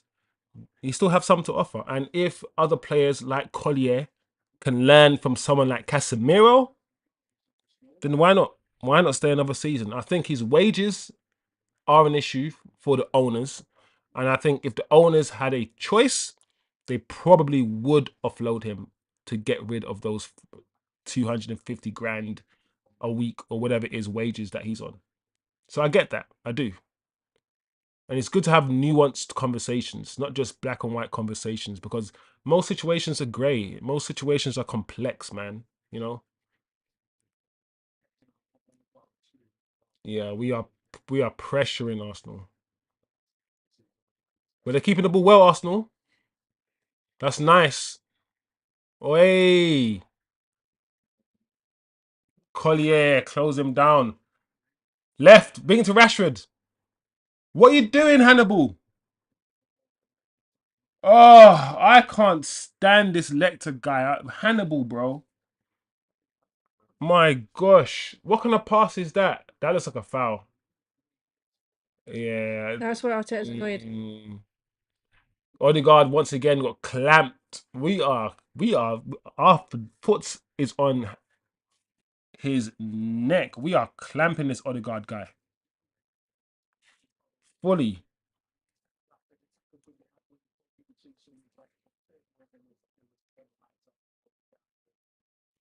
See how this game is? It's a different game.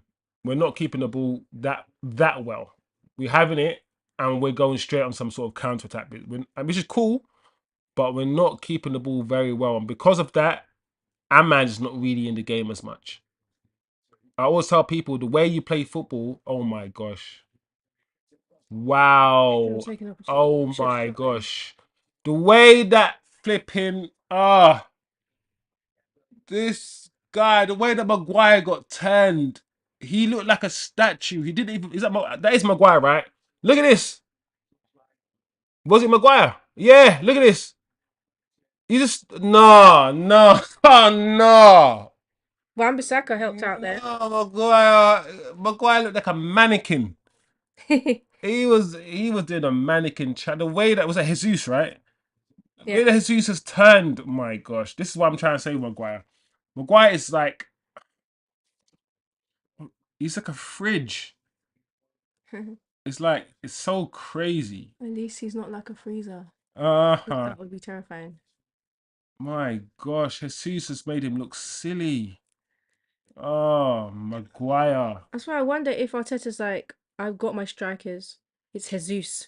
And I'm like, we need more It's quite interesting backup. because Arsenal are probably keeping the ball better than United.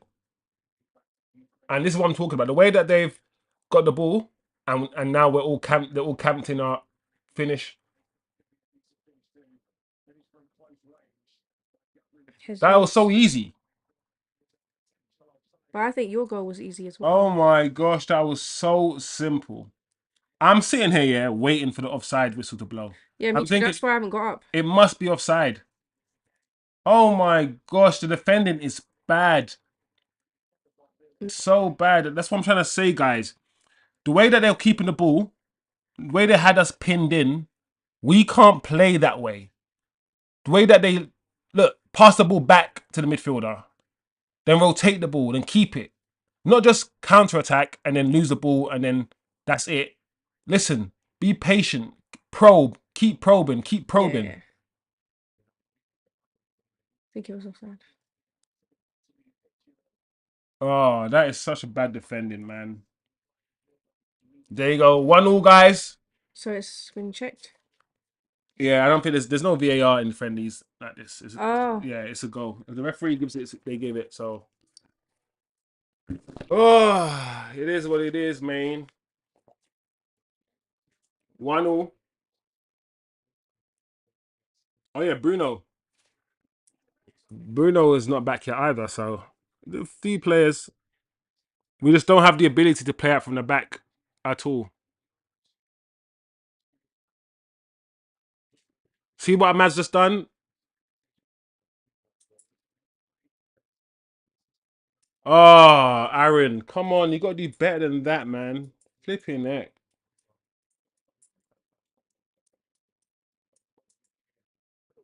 Oh, of course. They were all playing this guy on. It was Maguire initially, but also it was a left back as well that was playing him on side.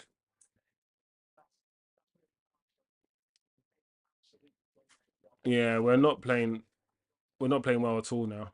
We can't keep the ball. It's gonna take a while, and it's gonna take bravery from the manager to play certain players. Mason should have passed, mate. Should have passed it, Mason. Man, come on.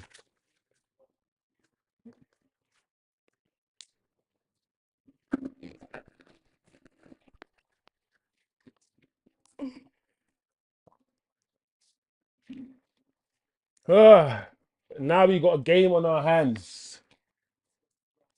Now we got a game on our hands.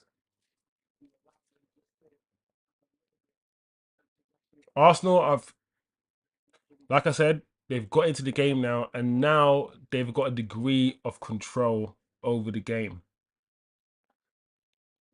They're passing the ball with purpose. They're being patient. They're keeping the ball. The way that United attack and play is that we just force it. As soon as we get the ball, we force the attack. That's why I like the likes of Jadon Sancho, like I said, who can rotate the ball, who can say, do you know what, this pass isn't on. Let me just keep the ball. But a lot of United fans don't like that type of football. They want the wingers to just get the ball and go on, son. Go on, beat your man. Go on, son, run at him. Every time he gets the ball, go on, son, run at him. They have a very simple idea of what football is because all they know is go on and go and beat your man. Listen, you got to keep the ball. You got to rotate it. You got to find your spaces. Lenny Euro, hmm. yeah, I'm not impressed. The game, United started the game decently. We scored a goal, but since then, Arsenal have been on top. They've played the better passes. They've kept the ball better. They've looked a more mature football side. And I don't think their preseason has been as accomplished as ours so far. So we'll see. It's only that's a nice turn for Mason Mount. Yeah, I think we just played Brighton and it was 1-1 in a friendly. So we're not setting the world ablaze. I'm not gonna lie, your players are going down, are dropping like flies. Every challenge, you guys are just crying like babies. Like, oh my god. It's like, come on. No, there's no calm down, bro. We want to win the game. This is about to calm down, calm down. Nah. Your players are just, this is why you guys don't win the league. You're now seeing why you can't win the league. Your players are just not strong enough, man. Every challenge, you're crying and you're going down. Be strong.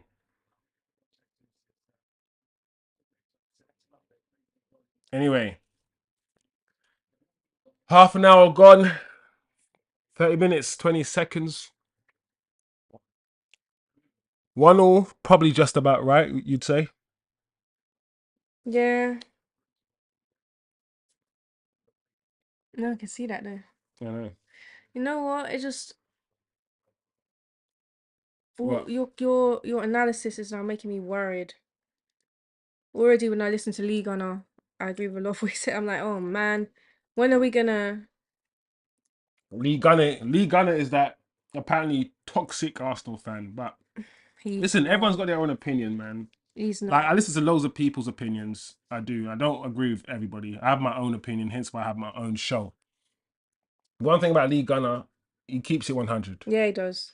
Like, he says what he feels. And I like the people who say what they think and don't have to worry about what other people think.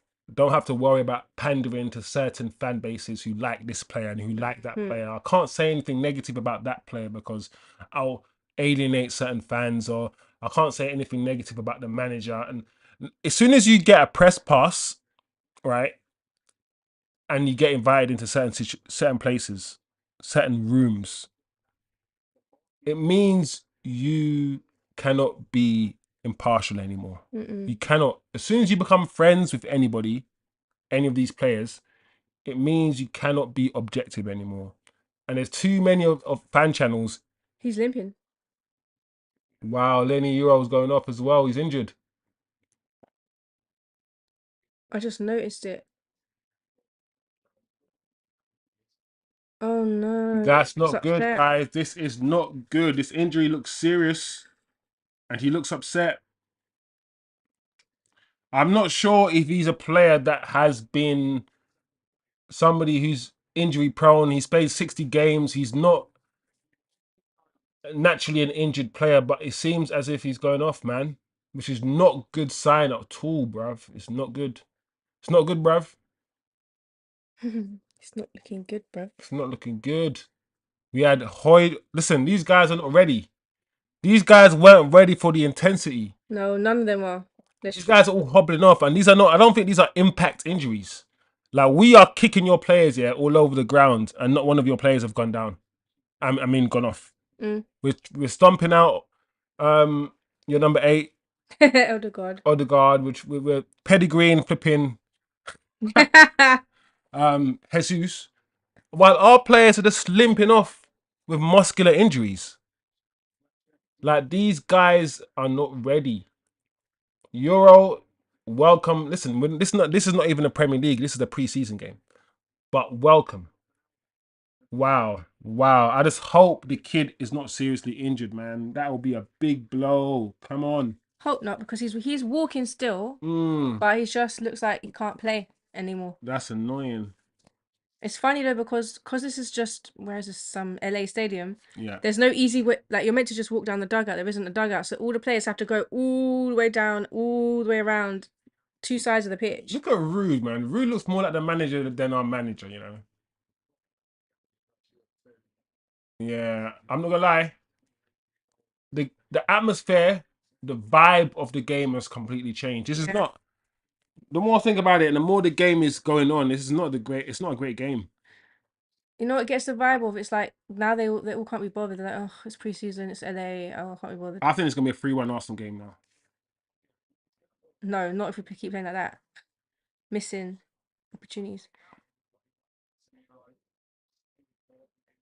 Yeah, it's very interesting.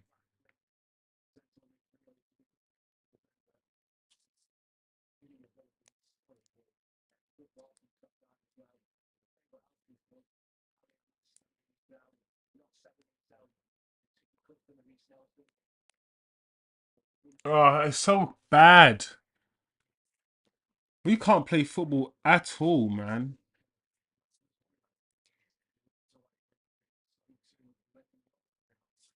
Wait, so Yoro's a forward. Let me Euro was a forward. I keep Is he? asking me if the defender's a forward. Oh, sorry, I'm confused. I was thinking HOJLUND's a forward and he's gone off. At least you're not getting everyone off. Oh no. Oh no, what happened? No, Ahmad's gone down. Oh my gosh.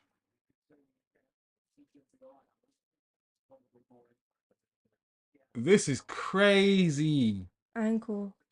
No. Well, he's back up now, Ahmad.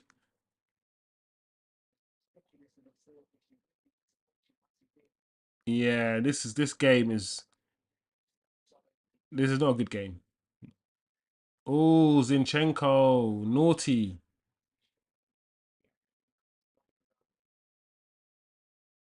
Oh, I don't know actually. Zinchenko, I think, had every right to go for that ball, and he won the ball at the end of the day. So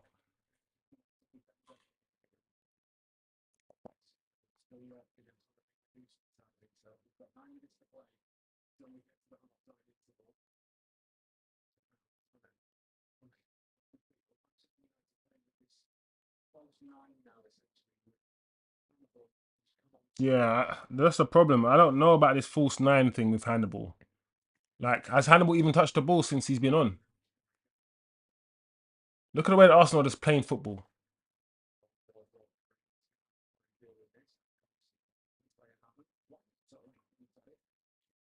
What they want us to do is play some football. The football that we played, right, with Jaden and Ahmad was nice. And that's the kind of football I want to see, but we just can't keep the ball united. And that's the problem.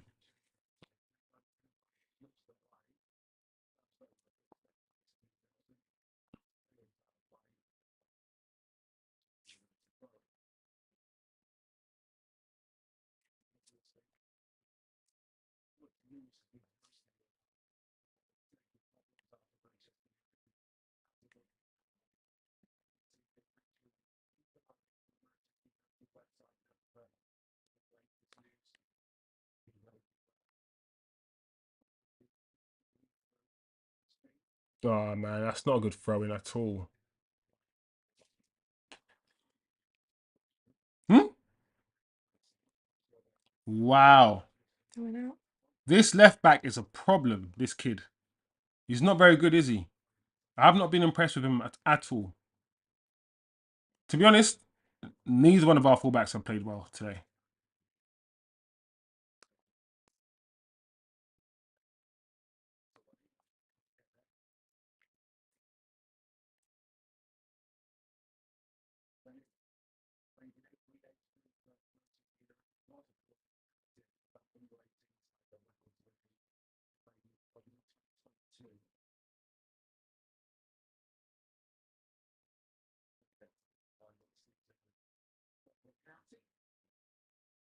Yeah, man. Arsenal looks so much more accomplished on the ball. Just so comfortable in possession. And Ten Hag doesn't like to play possession-based football or players that are comfortable in possession. He likes to play the counter-attack, the pace and power players, which is, for me, anti-football. And it's not the kind of football that I want to see.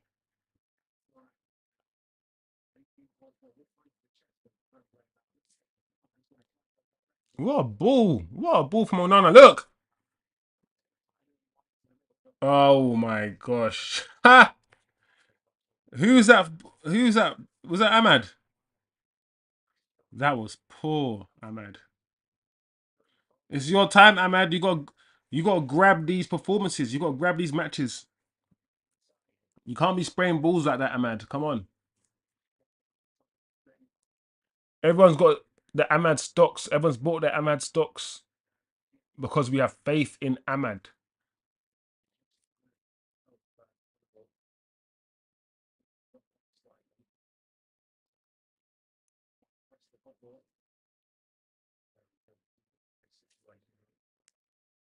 Arsenal are so comfortable at the back. And look at them. Just nice, composed. Oh, that's nice. So easy. They've managed to get from flipping defense all the way to attack in like 5 seconds.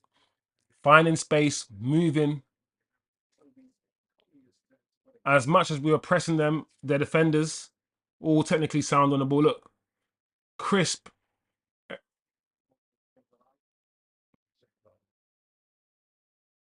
Now we're pinned in as we're supposed to be. And this is what I'm saying. We can't do this, Man United. The way that Arsenal have pinned us in and just moving the ball so quickly, making their triangles. Yeah. We don't know how to do that because we don't have the players to do that. And that is the next stage. That's what we need to learn to do. Keep the ball. If a pass is not on, give it back. Rotate it. Move. Find another space. Get into a different space. Find a different passing angle. Keep moving it. This left back is a problem. He's so nervous, this left back that we're playing, this young kid.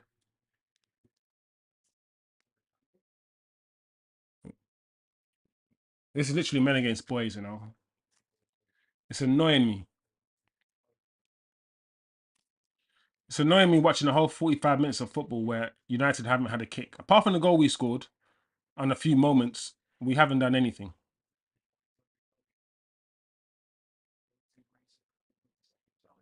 It's not good. It's not good, bruv. But it's still 1-1. What are the United coaches, the manager, going to take from this first half performance? I'm always curious about that. How are they interpreting it? Yeah.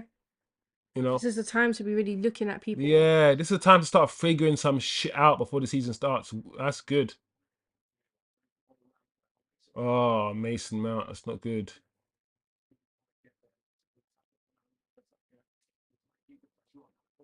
Hannibal, man, just control the ball. What's wrong with Hannibal? I'm never, ever impressed by Hannibal. Whenever he's played football, I've never understood why he plays for Manchester United. I just don't get it. There are some players, yeah, who people hate. And then there's people like Hannibal who don't do anything. That nobody, that he just, I just don't get Hannibal. I don't even understand. What is Hannibal's position? I don't know. No, but Hannibal doesn't know. I've seen this guy play box to box. I've seen him play on the wings. I've seen him play right behind the attacker in a number 10 position. And neither time it's been good. Neither time he's had a good game. I just don't get Hannibal. I don't understand why he's at the club. I really don't. Who's that? I don't know. Who's that? They've shown a few times some of the probably celebrity people. That's a big stadium, though. There's a lot of people in there. Hmm. This is the Lo-Fi Stadium? Is this where Messi plays? Or... I don't even know actually. Doesn't he play for Inter Miami? He's at LA. Of course, it's not LA. Duh, silly bitty. Dodoria. Mm-mm. The Fly's trying to get involved. He wants to be on stream. Get out of here. If I knew, Oh, I'd have a special guest. Fly. oh.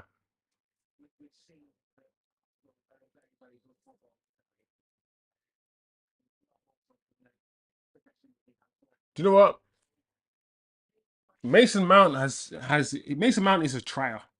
I'm not impressed with Mason Mount really ever because he's never gonna do anything amazing. He's never gonna do like a 30-yard pass that I'm like, wow. He's never gonna do anything flash, but he'll run around a lot, you know. And in this half of football where we've hardly had the ball, he has been doing a lot of running. That's one thing you can say. Mason's been doing a lot of running. Uh-oh. Oh, Harry Maguire almost packed it, you know. Yeah, Harry got up flipping. You got up high. I said Hannibal doesn't do anything. He's trying to prove me wrong, guys. Come back, Aaron. Good boy. Come back. Keep the ball, guys. Keep it. Come back and start again.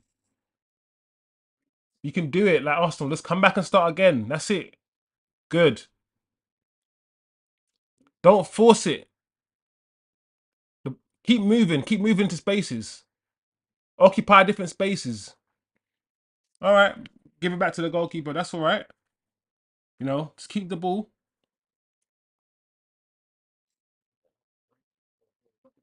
Your goalkeeper kit. Nah, Ben White is too chilled, you know. Was that Ben White?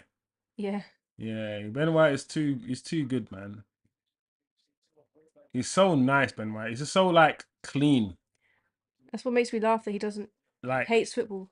He doesn't watch it, and like he it's not. plays football. He plays football how he looks. Like this, I ain't giving the ball away. And he plays it all nice and clean. Everything just nothing looks rigid. Wow, who's this? No, chill, chill. No. Is that Nwaneri? Nwaneri? Oh, lucky. Give it to Rashford. One of the 17-year-olds is our No. midfielder, and one is a defender called Heaven. Is it? Yeah, Aiden Heaven. Hmm.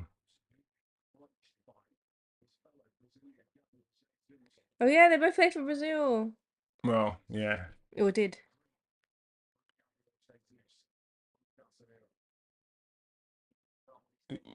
Man, I didn't care if he plays for Brazil. You know the ones where it was mentioned, his Brazil teammate, bro. Right now they're not teammates.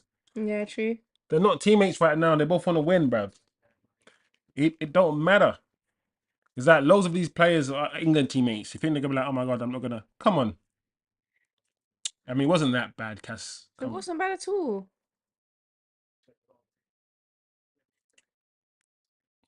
Jesus was flipping short, thick eyebrows. His eyebrows don't even. His eyebrows are like this, and they're His proper thick. eyebrows remind me of Karirin's eyebrows.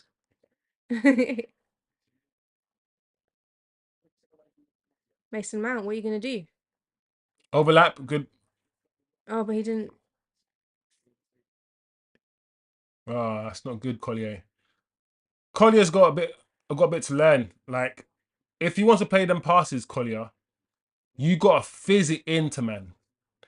If you want to get them passes through the lines, yeah, you can't pass all slow. They're gonna be intercepted. You got to fizz it in with accuracy. You got to do the Michael Carrick thing. Come on,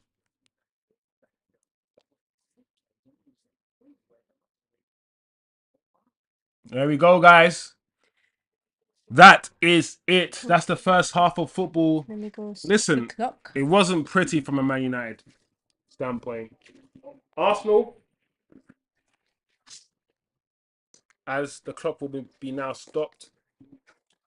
Arsenal probably will feel better or feel like they've done better. They've kept the ball better than United. United don't keep the ball well at all. It's one thing that I've never liked about the way that United played football last season. It's the fact that we were just a transition team. We're just a transition team. We don't know how to keep the ball. We know how to get the ball, give it to Garnacho or Rashford or Anthony, and run as fast as you can. Try to beat your man, and if you lose the ball, it's fine. And people need to understand if you don't have the ball, and like we didn't have the ball, you're more likely going to lose. So if you play that kind of football, this kick and run, transition, counter attack football, and just give the ball to your opponents all the time, that's why Onana faced the most shots out of any other goalkeeper in the Premier League because of that type of football. Keeping the ball is the best form of defense. We don't know how to keep the ball because when we have the ball, we've been taught, conditioned, brainwashed to go, get the ball, attack. No. We need to be able to decide and interpret when the pass is on, Bruno Fernandes, and when it's not on, when you should just give the ball back to your midfielder, give the ball back to your defender, start again. And in order to play that type of football, you need intelligent footballers who can move into different spaces, occupy different spaces, rather than standing still. Because you can't probe if you're not moving. So the Garnachos and those sort of type of players who can't really keep the ball, who just want to just run with it and attack all the time, there's a time and a place for those players, yes. But when you want to keep the ball, sometimes you got to play your technical players. That's where Sancho's and your Amads come in. For me, that's what I think. Or you got to change the system. Anyway, we're missing some players, as we know. But this first half for me, hasn't been great. I thought we'd do better than what we were showing, especially with the amount of players that Arsenal are missing. But at the same time, I got to remember that Arsenal are further along in their development. They've cemented their style of play. Everyone knows what they're doing. Arteta's had these guys for 5 years. So their football that they're playing has been established, he's been implementing it for years now. So they're further along. Whereas I believe we have to now find United with the new Ineos revolution and the new demand from Ineos for counter-attacking football. I think we're going to have to find maybe a hybrid way of playing or just a new way of playing, which, and with the new signings, might make this United team a bit disjointed, especially in the preseason. And we're going to see how that reflects when the season starts. How disjointed are we going to be, and how disjointed are we going to look? Fascinating. It's very fascinating, guys. A lot of moving parts in this one. The game itself has been a rough game. A few fouls. We have United players who've gone off injured, so that's a big worry. Lenny YORO has gone off injured. I hope that isn't a long-term injury. I hope it's just a niggle. I hope it's just a precaution, because the kids looked, up until today, the kids looked fine. The kids looked good. Now up against Arsenal, up against some real quality footballers, he's looked at times a bit suspect. At times, ball going through his legs, letting the ball bounce too much. At times, he's looked like an 18-year-old, which he is, if you know what I mean. So he's looked his age. I still got faith in him. It's only one half of football. So how much you're going to look into that, I don't know. Rasmus looks like he's gone off with some sort of injury. He took his goal really well, Rasmus. I started the stream by saying that there are limitations to his game, and scoring one goal does not mean that the technical limitations have gone away. So let's not be stupid, right? He still can't play really with his back to goal. There's a few fundamentals that he doesn't have. One thing the kid does have is pace and the ability to drive. And I've said before that playing for Atlanta, he was very dangerous when he drifted out wide and he used his pace to stretch teams. The goal he scored today, he wasn't facing away from goal. He didn't have his back to goal. The goal he scored today, he was facing the goal, which is where he feels the most comfortable playing. He drove forward, put his hand across the defender, and with his left foot shot between the goalkeeper's legs. That is like a Ruud van Nistelrooy finish. That shot between, I'm not saying already that Ruud's changing the way this guy's finishing. I'm not saying that. But that sort of finish through the goalkeeper's legs, that sort of Jermaine Defoe, Michael Owen sort of finish, that is kind of what I want to see. That's something that Mason Greenwood would have done. So, good finish. He's gone off injured. We don't know what that means. How injured is he going to be? Is he going to miss the beginning of the season? Nobody knows at this stage. Hopefully Zirkzee will come back or will be part of the squad, join the squad very soon as well, so we can see how he interacts with the team on a footballing level, how he blends with the team. So not the greatest game to watch, but hopefully we can learn something from this game. I hope to see maybe Jadon Sancho.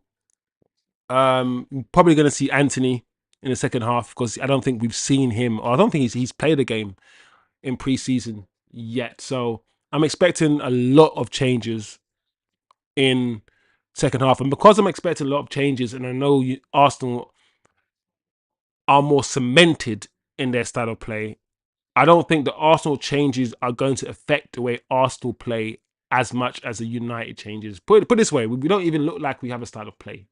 So once we make the changes, it might even look even more disjointed than it does currently, which I think right now we look like a disjointed team. We do.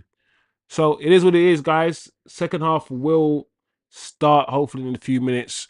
We are going on a quick drinks, a quick toilet break, and we will be back in 5 minutes. Stay tuned for the second half, guys. Smash the like, turn the notification, subscribe if you haven't yet subscribed. This is real talk, man. This is real football talk here. So if you like what you see, like what you hear, subscribe below. We're going to do every watch along for every Manchester United game this season. It's going to be good. So yeah, we'll be back in 2 minutes, guys.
I mean,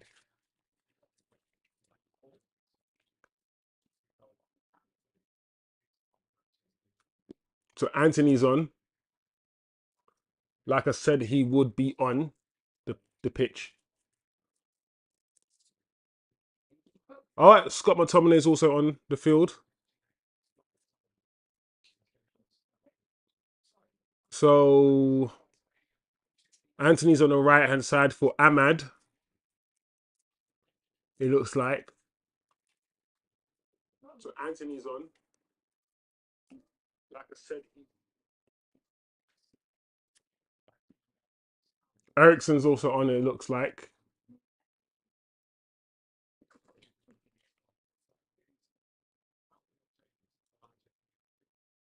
10 outfield changes. Wow. So let me get this straight. As the lady, the Arsenal fan, comes to take her seat, let me get this straight. 10 outfield changes and no Jadon Sancho. Oh yeah. Very, very interesting, guys. Very interesting. I even want to see Sancho play as an Arsenal fan. To be fair, Anthony hasn't played, and there's a few players who do need game time. No, that's at 25. Is that number 25? He might actually be on the field. I might have misspoken. Let me see. Let me see where I go on.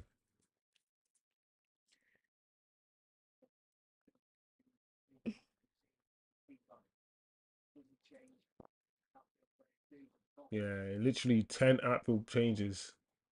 We have a few youngsters playing centre back as well. Only Onana Onana, remains. yeah, Nana's remained. So yeah, we have everyone's been changed except Onana. I would like to have seen that Turkish Bayındır. Me Get too. them come on a Me little too. bit. I mean, Onana is the first choice, but it'll be good to see the other goalkeeper play.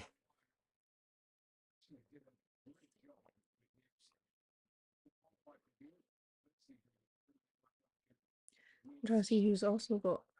The numbers are all blurry. Yeah, I think Sancho's playing on the left. Hey, hey, Onana! Scary. This guy. What are you doing, Anthony? Anthony. Let's keep the stop doing that. Let's keep the ball. Control the ball. What was that? This goalkeeper, man, flipping heck, coming like Eric Bailly. No, everybody is doing step overs and dragbacks in his own flipping box. Oh, Ericsson, what you doing, my G? Oh my gosh. Why is Ericsson doing so? Ericsson playing number 10.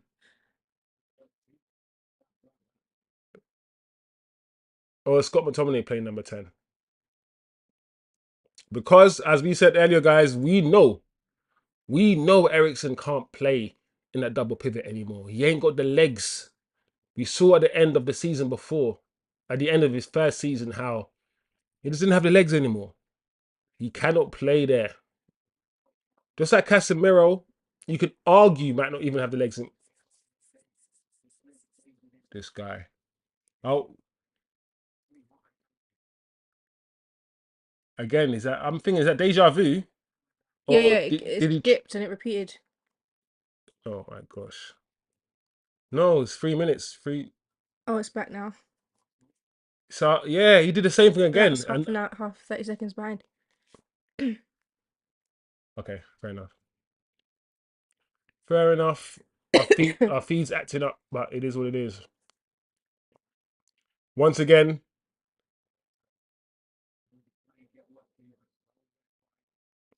Arsenal just playing better, more control over the game. As we expect,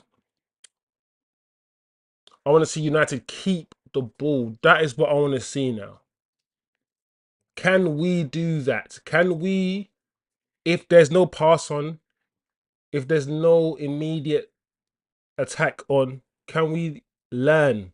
Can we develop a style of football where we keep a hold of the ball and pin teams in? Pin teams in the way Arsenal do, the way Man City do. That's how they play. That's how the best teams play. Pin them in.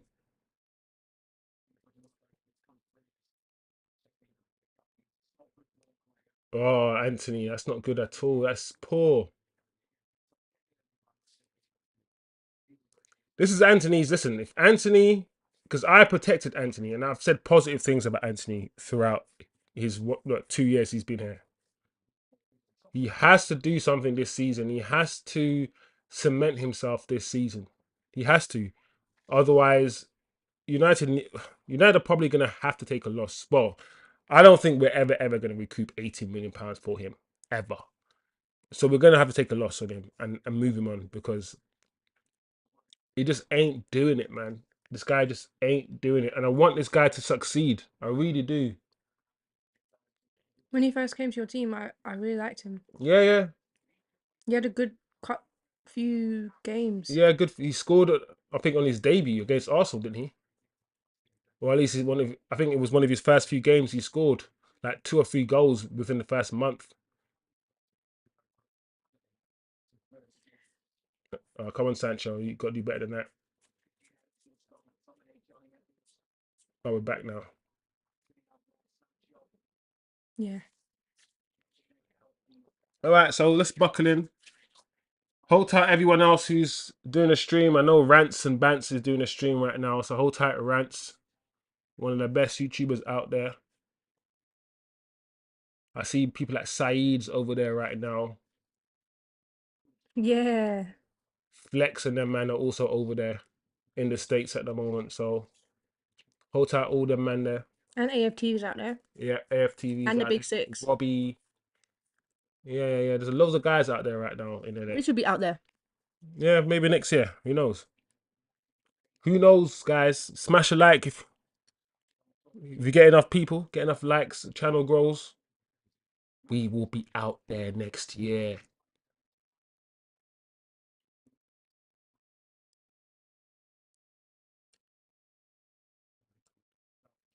Yeah, man, that is so nice. Arsenal. When I just take off my United glasses and just watch Arsenal play, I'm like, "Ah, I wish we could play this way. Just everyone just confident on the ball. Everyone just knowing what they're doing, just confident, just moving it. But I think what you said about the different stage of your process to ours, Mm. that's really profound. Onside, he's on. Wow, that makes a change, Trossard. Because he just did the most offside of all time. He literally was like 5 meters ahead of everyone.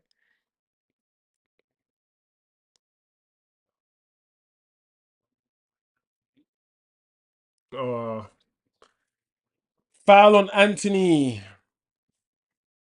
What's Anthony's full name? All I know is Anthony. Oh yeah. Dos Santos something. Yeah, it makes sense if it's Dos Santos something, but it might not be.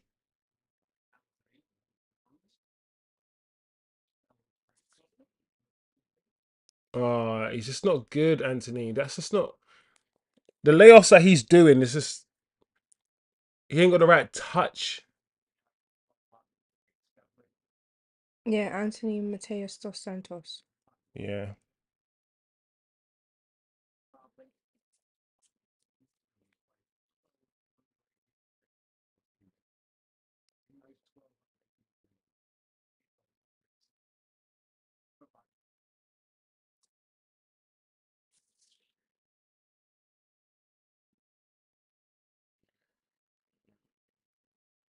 Ten Hag's about to dance. He's gonna stand up.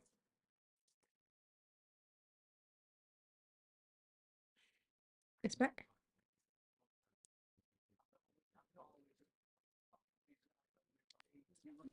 well, that's all right. What's going on?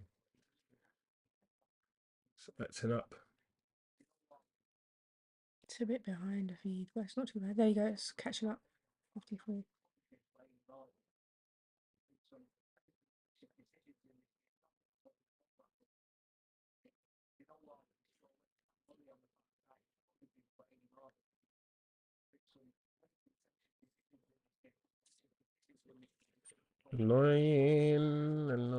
Annoying.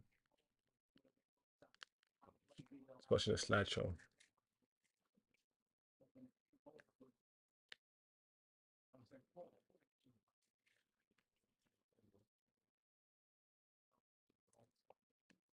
And Onana's wearing the captain band. Is he? What's that red band around his arm? Yeah, it must be.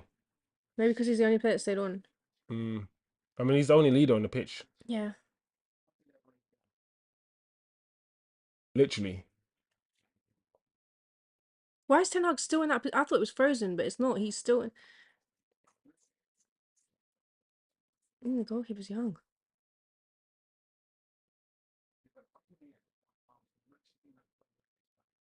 Wow. Oh, this is so bad. This game is getting dusty. I'm not gonna lie, guys. This game is getting dead. I know it's pre-season, but yeah.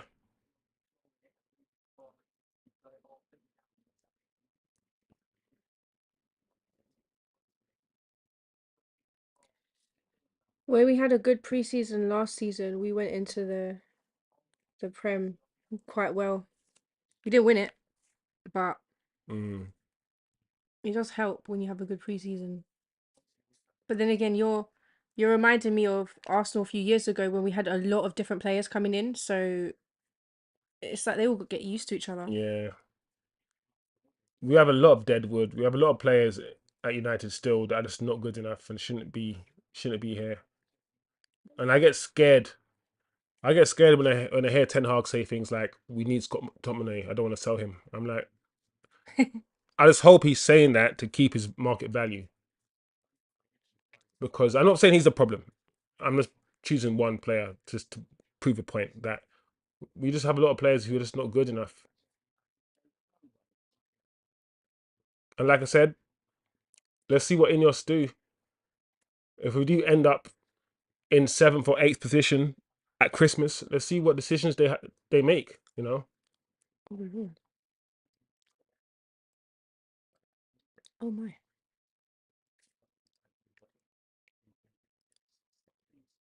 it's Trump. It's his fault. No, he's got something to do with it. But I don't want you to whisper though if you're on my stream though. I need to talk where I'm talking. No whispering allowed. I was gonna say it louder, but then I thought, wait, if I say that, I don't want to get your account flagged. No, not really. Oh, oh, they got changed. They got changed. They ain't coming back. Well, no one's coming back on. But I actually saw Martinelli on the bench for Arsenal. Oh, so Yeah, he's there. yeah.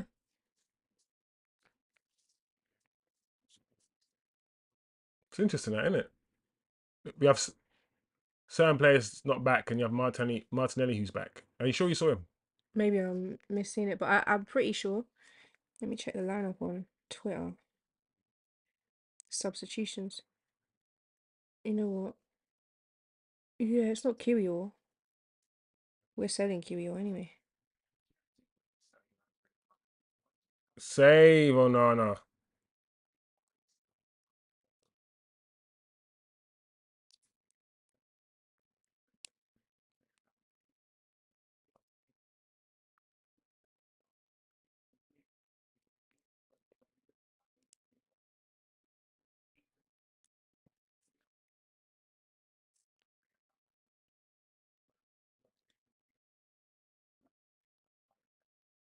Mm, annoying.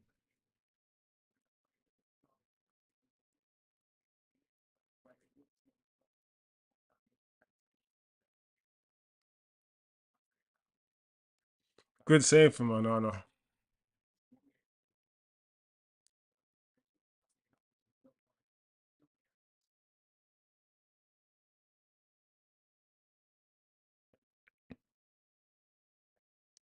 Reece Nelson.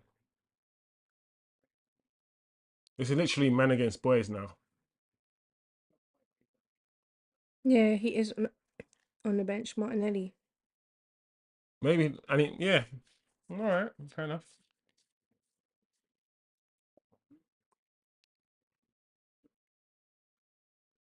Yeah, I think I'm done with this. I clocked out of this match, guys. I ain't gonna lie. This is dead. 15 minutes gone. United haven't had one kick in the second half. Not one single kick. This is one of the worst. Like, it started off hopeful. First 10 minutes looked a bit. I mean, the first 10 minutes was a bit frantic, people kicking each other and whatnot. But as soon as the game settled down, Arsenal have showed that they're, even with the disjointed team, not their full team. And don't get twisted, this is not United's full team either. But they are a different class, the class above. And it's not necessarily the players that they have. It's just the way they've been coached. And I think very quickly we're gonna remember how shit we are. Yes, we won the FA Cup, but we finished 8th last season because we played terrible football. Let's not kid ourselves. We play some of the worst football in the league. Last season we were losing 4-0 to Crystal. We play terrible football, and I think just watching this now, this preseason game, it's relighting that trauma of the terrible football that we played, because we are playing some crap football right now. Sancho. Look at Sancho with the ball. He took three Look, players had three him. players, and this guy can't get a game. Look how he's put his foot on the ball. Oh, And people want to hate on Sancho.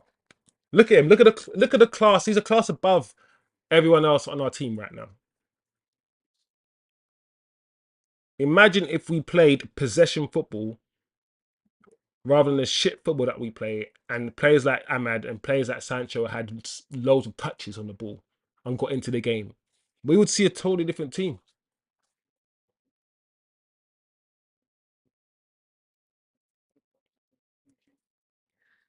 so you said that this is disappointing football. What do you It's want just to see from I United? I need United to change the way they play football from last season. No more kick and rush football.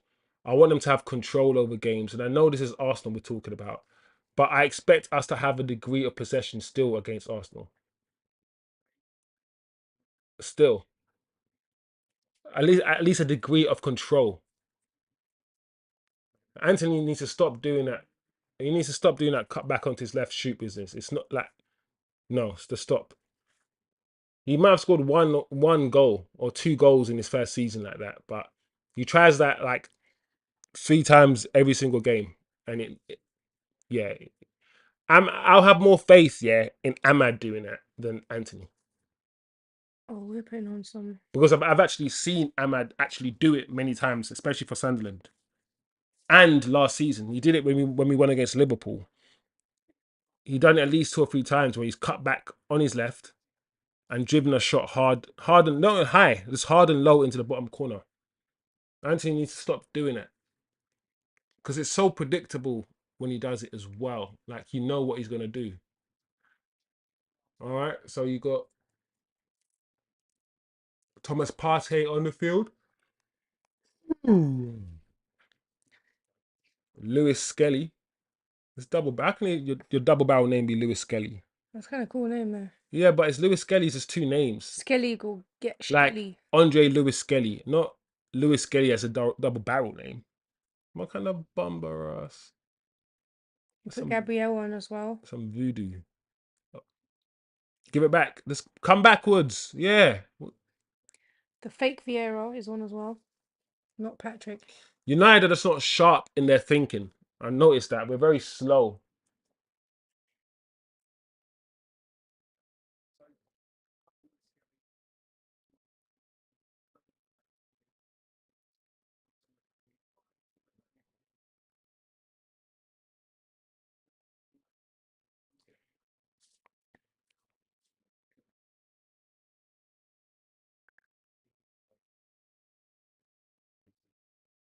All right. Can we have some possession, please, now?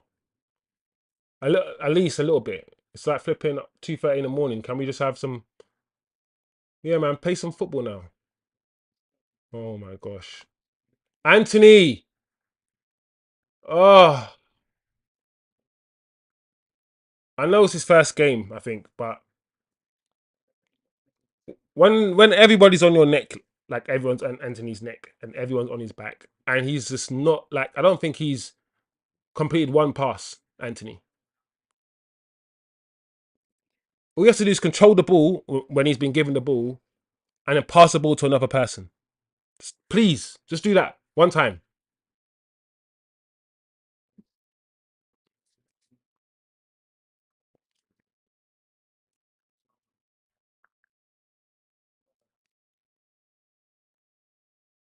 Oh wow, so bad. This is so bad. All right, counter attack. Anthony to Anthony. Anthony, move forward. Yeah, that was weird. Oh, Oh, that is so bad. Why wasn't Anthony on the edge of the defenders? Like he was like a 1 or 2 yards further back from the defenders. On that counter attack, he needs to be literally on the edge of the defenders, waiting for the through ball. He was so lackadaisical. from Islington to Inglewood. Oh, you got to make a run like the striker would, Anthony, in that position. He's just very. I just don't understand the way he sees football, Anthony. He's like he wants the ball to feet, but when you give him the ball to feet, he does nothing with it. Like, yeah, he needs to. And that run from McTominay, it's just a brain dead run. You know those run that hey,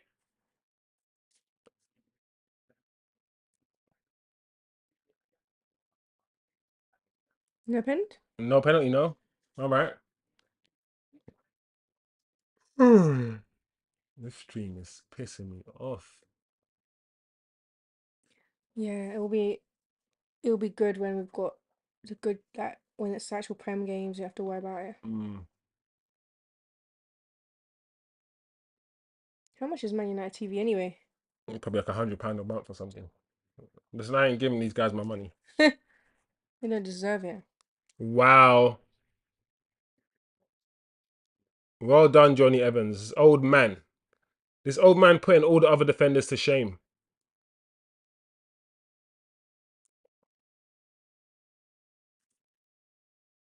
Yeah, £7 a month. No, it's not worth it because think about United MUTV. Yes, preseason games, fine, great preseason games. Nobody cares.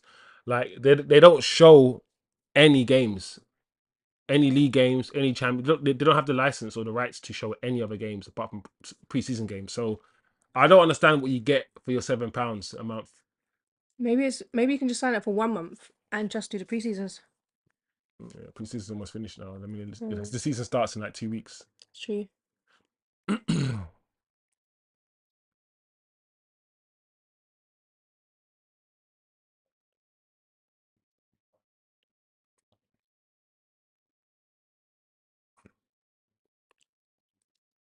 Good defending, mm. apart from the bit when you fell over. Oi.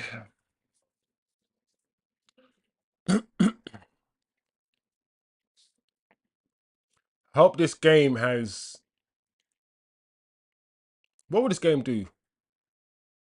I think this game it's like getting winded. It will take a lot of optimism out of some people's chest Do you think so? with regards to how because this is not even Arsenal at full power. This is like the first form freezer or like Cell in its original form. This is not like there's 3 more transformations like Arsenal need to get to. And I'm not saying this is United's final form either, but we all saw the football that we played last season, which was dreadful.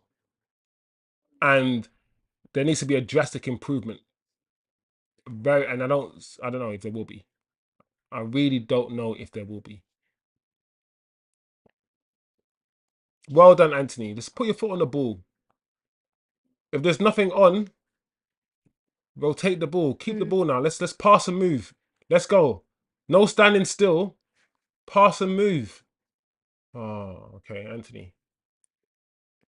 Nice. Nice. Nah, unlucky. Intercepted. All right. That way. That was a decent move. United corner.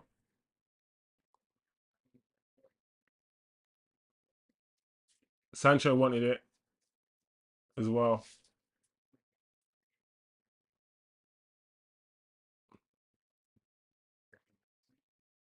More Arsenal subs.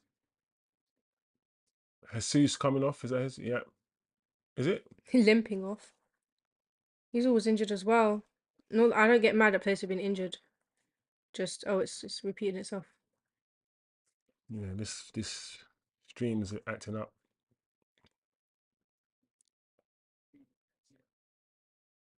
And Ketia's coming on. He might be leaving. Yeah, every season, every summer, there is talk about Eddie and Ketia leaving. And this guy just is like chewing gum. I don't know. I mean, how many strikers do you have? You got Eddie, you got Jesus, who's is he a striker? Yeah, let's call him a striker for now. Emil, but he's gonna go.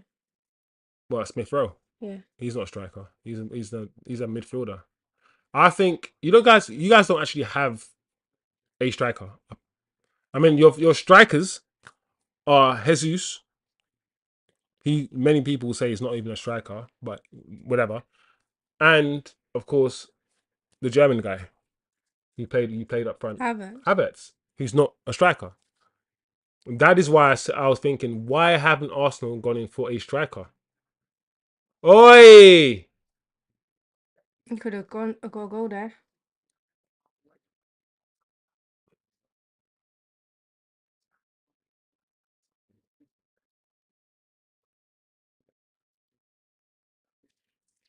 This is some deadness.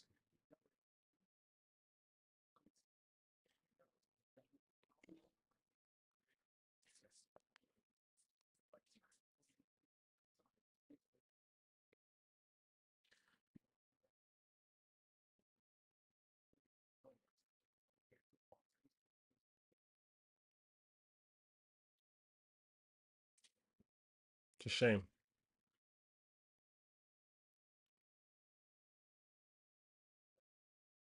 Next time I might do it from my phone and use the data.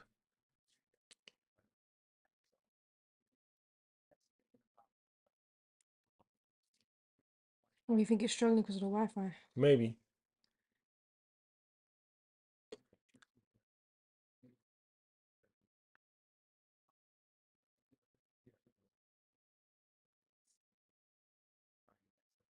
All right.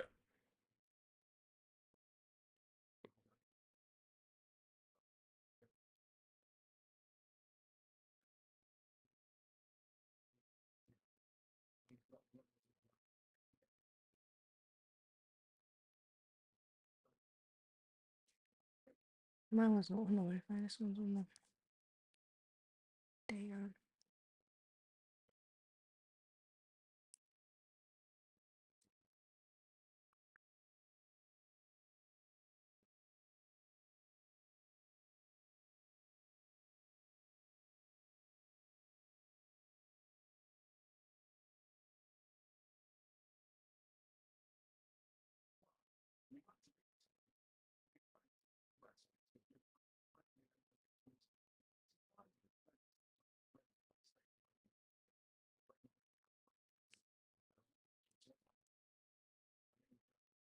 Oh, Martinelli's on the field now. There you go. Skip past one guy easily. So easy. What's wrong with Havertz, man? That's a good. Why hasn't he scored that? That's a good question. There was two good questions. What's wrong with Havertz? That was And so why didn't he score easy that? by Martin. All you did was run past him. What sort of who's that right back? That's so bad defending. He didn't need to do any skills. Man just got the ball and just ran. So poor.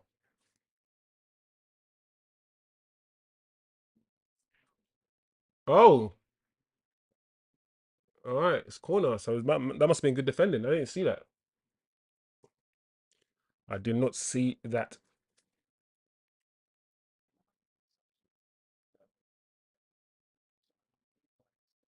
Yeah, I mean that's one thing. Your equalizer did look. Arsenal's equalizer did look offside. So you're winning this game. I don't know, man. I don't know if we can say we're winning because United are playing trash.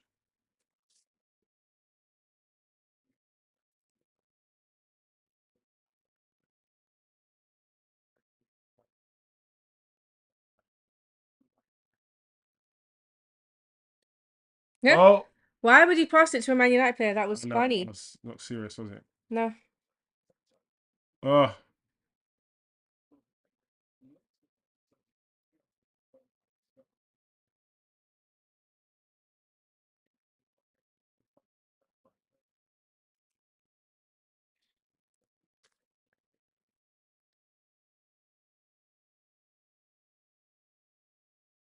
So we got like 15 minutes to go.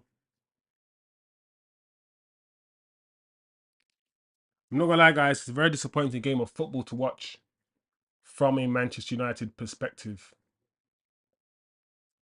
Finish, no offside.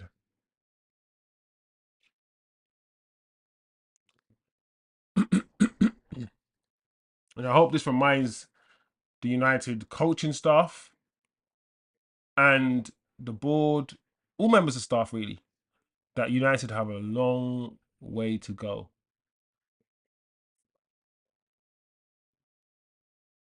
The coaching has to be much better. And not just the coaching, I think the idea of the football needs to be better.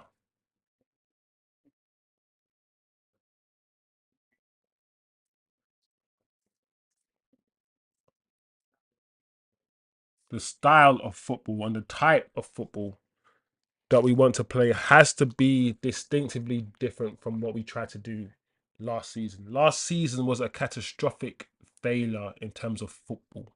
We won a trophy, yes, and if all that matters is winning trophies, then fine. But in terms of you paying your hard earned, the thing is, I can't pay money yet to just play shit football and win a trophy because it means that I have to ignore a whole 90 minutes of football and just be happy that we've won, which means the experience doesn't matter. It's just what happens at the end of the experience. It's just getting your certificate. You can have the shittest experience or make the shittest life, and then at age 99, you get given £1 million, and then you die the next day. How does that make sense?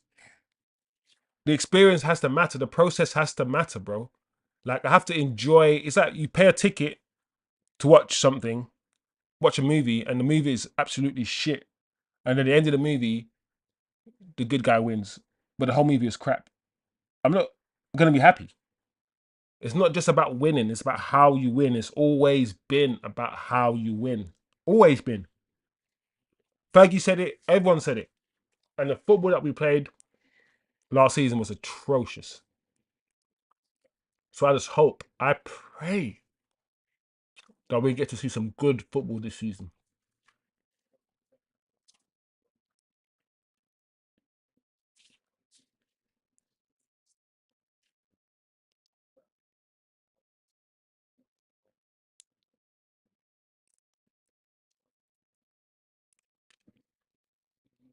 Thomas Partey.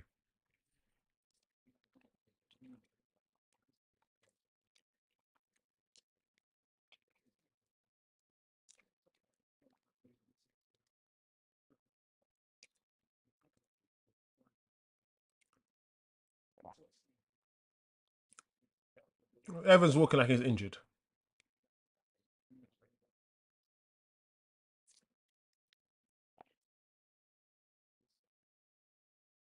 What's going on here?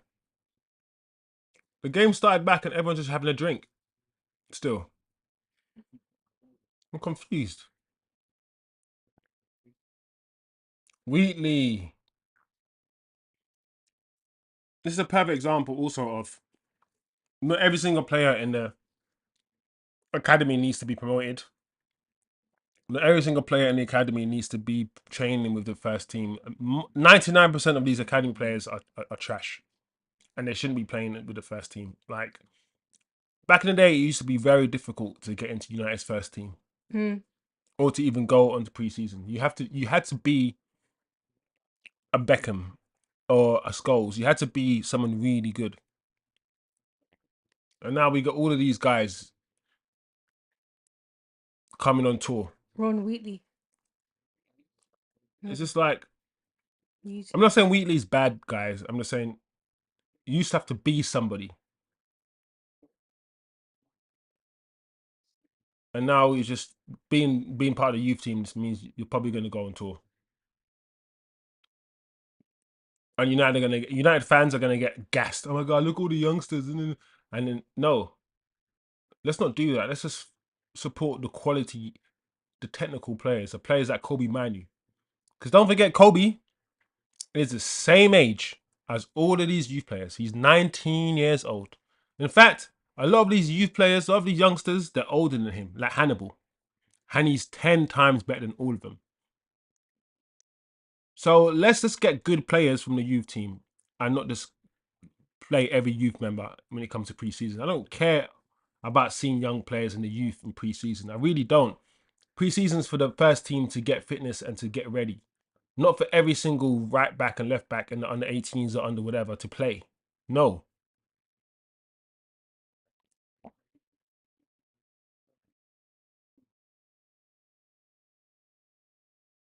Don't make sense. It's not a charity. Playing for United should be like an achievement. The first team should be a prestigious achievement for everybody, regardless if it's preseason or not.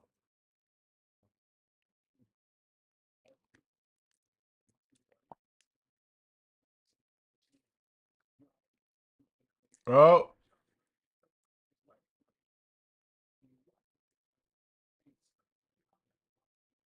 was it Martinelli?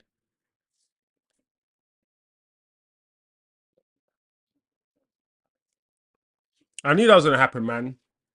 Like the way that this guy's not, he's good, but the way that he's just tormenting our defenders, man. Let me see this again.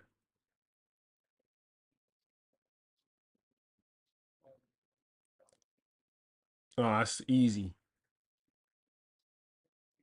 Ah, it's too easy. It went through the defender's legs as well. Dead game. Change the score Oh, quickly. this thing fell down.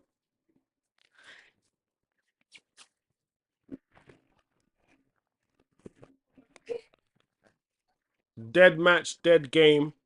Shit performance, shit football. United, we are back. We are back. This is the United that we remember from last season. This United. And we are back, baby. Playing shit football. Can't keep the ball. I'm joking, guys. Let's not get too emotional. But yeah, I haven't been impressed at all today. At all.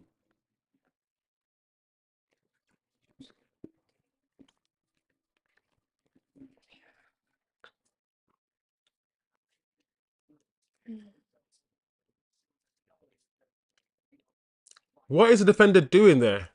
I told you about these kids. They're all shit. Go and get the ball. You allowed him to just kick the ball through your legs. The ball was closer to the defender than it was to Martinelli. Just go and win the ball. Why are you standing off him?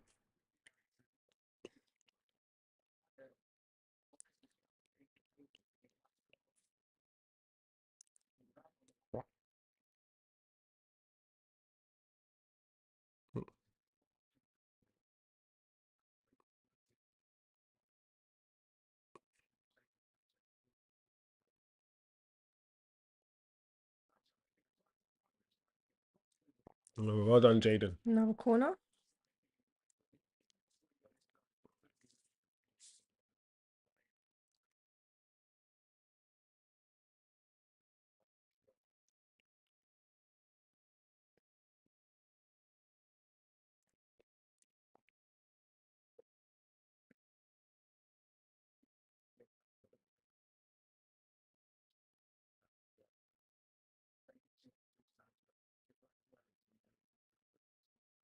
Another corner. 6 minutes left to go. Referee might as well blow the whistle now, man. What will Ten Hag have learnt from today's game? I don't know. What have you guys learnt from today's game? What conclusions have you arrived at?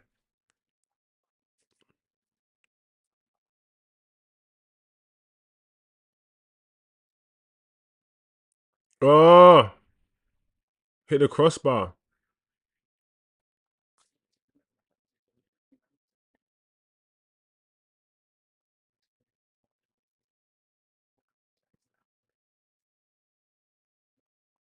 Look, bro, how have you? He's behind you. He's here. You are here. How have you managed to let him get the ball off you when, like, these kids are rubbish? Oh. No, it was a save. I thought he hit the crossbar. No, I think he punched it away. But it was curling from the corner.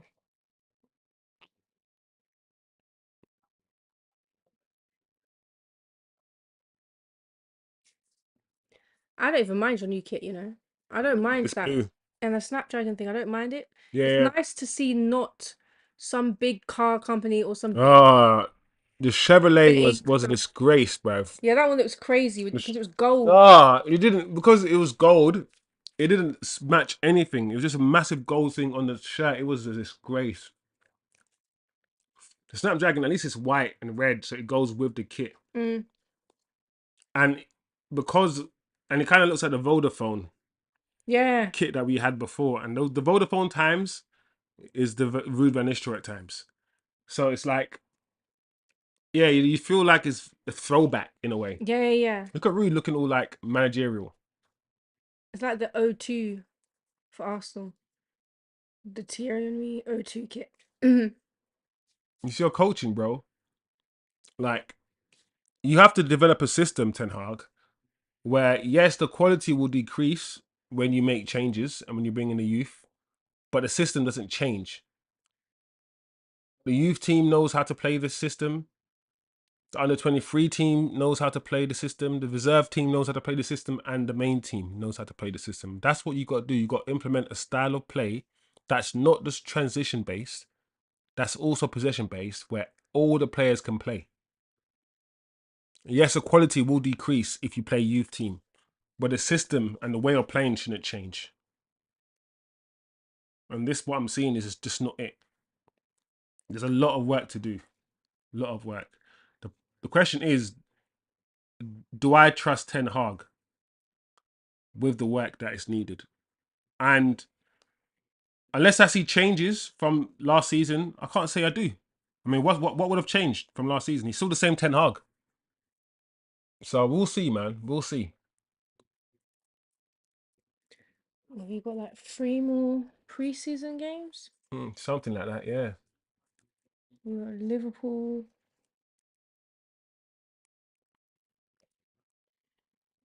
Mm. You got Real Betis on Thursday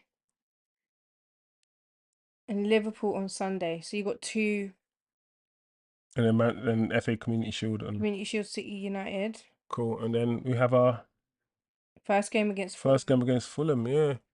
God, the season come. I always think every time the season ends, I think, oh my God, we've got a long time to go without football, and then it comes around so quickly.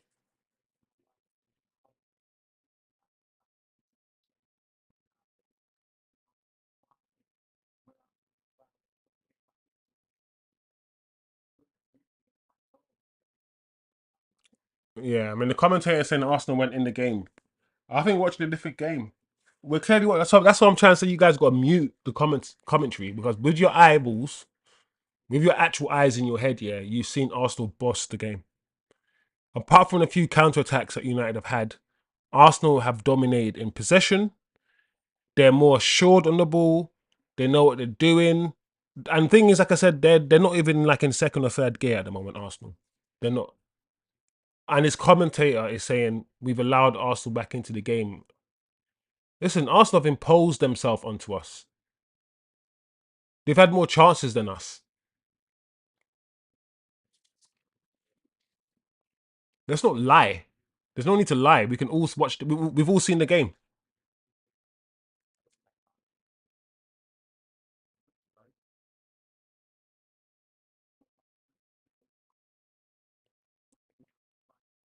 Look at this. Martinelli just gonna run.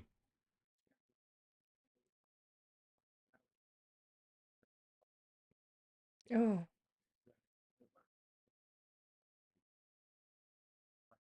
Good, get well hit. done. Oh, Anthony, please get sold tomorrow. He's been so bad. Every time he's had the ball, he's been shocking. He's made bad decisions, wrong passes, the wrong movement. I just don't understand. I vouch for this guy, this Anthony Bella. And I keep saying this, give him another chance, give him another chance. But when I watch him play, he just doesn't look, he looks really bad. He looks so bad, he doesn't know what he's doing.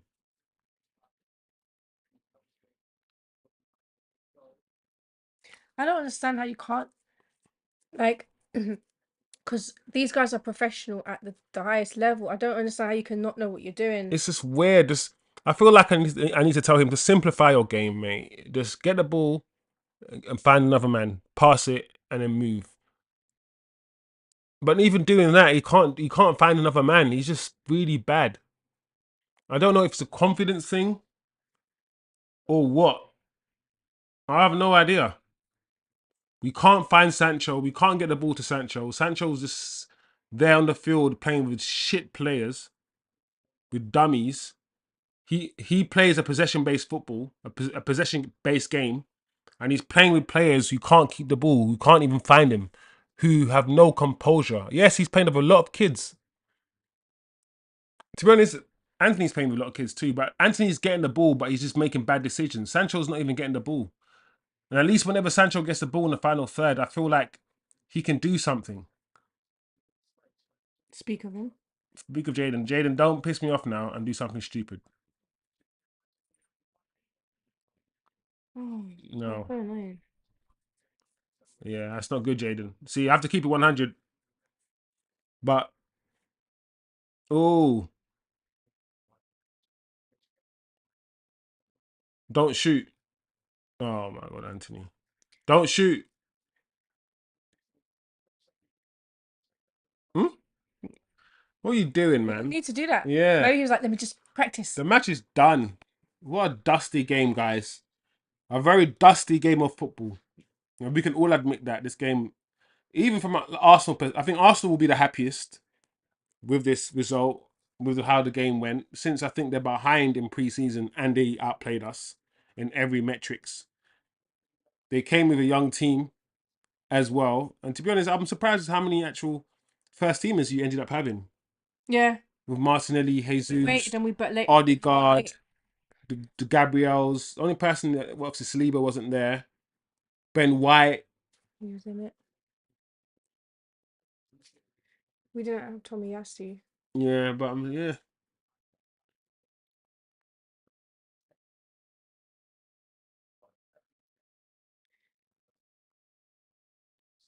You know what? Sometimes every now and again, I think about this picture behind. It's good. Nah, I knew it, man. He fouled the goalkeeper. Oh. When I see it, Foul on the goalkeeper. you've got all these iconic sevens, and no offense, but Mason Mount has Mm, got the 7, Mate, and I don't think he can be iconic like I don't that. understand, yeah, how people can constantly be talking about Jadon Sancho this and Jadon Sancho that when Mason Mount exists. When you got Yeah, Mason Mount wearing the number 7 shirt, £55 million. And yes, he spent a lot of last season injured and it wasn't his fault. But when he did play, he was shocking. There's so many players here that play really badly that the fans just allow them to play badly and don't say anything.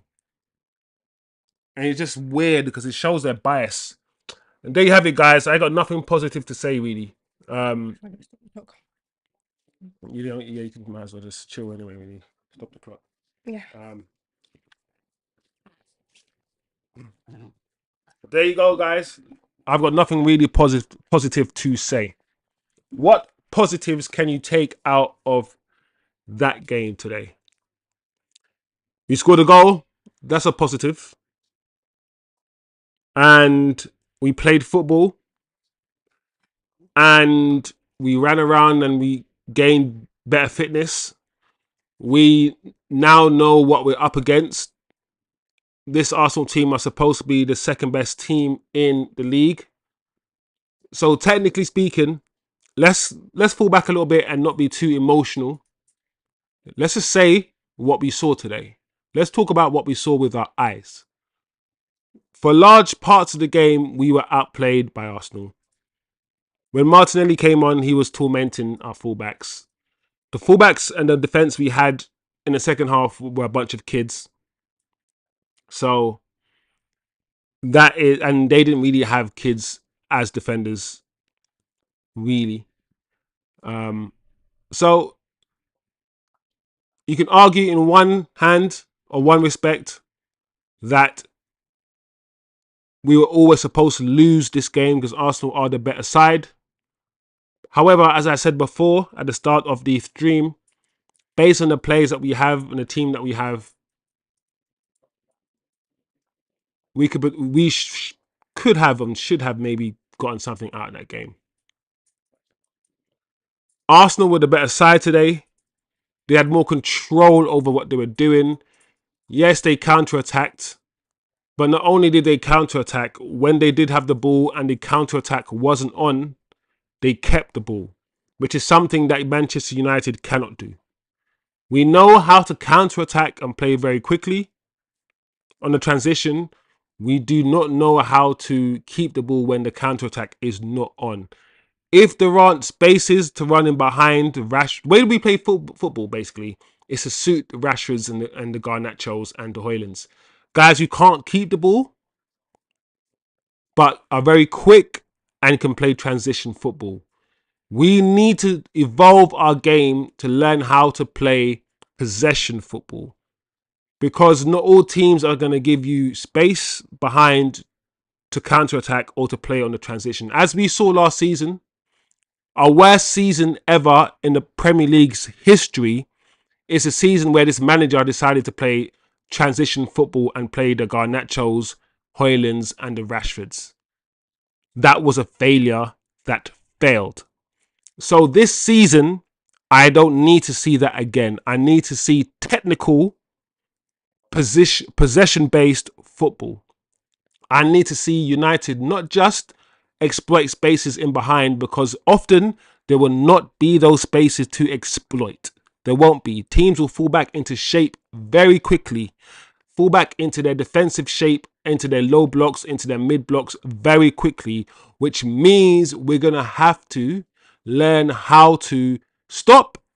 The attack is counter attack is not on. Pass the ball back, rotate it, keep moving, which means we're going to need technically sound footballers, not just footballers that are quick, that can move the ball very quickly. Footballers who are technically sound, who have control, who can play in tight spaces. We're going to need footballers like that.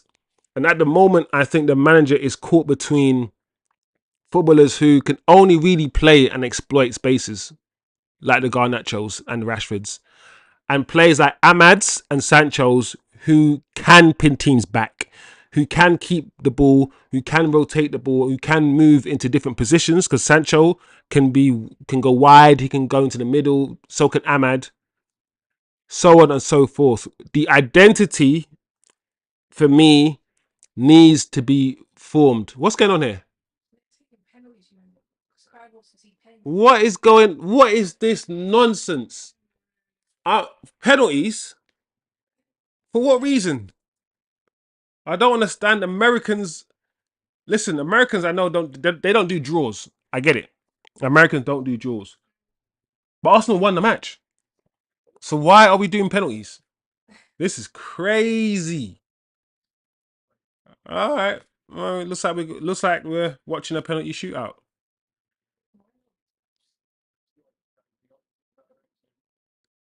This is weird. All right.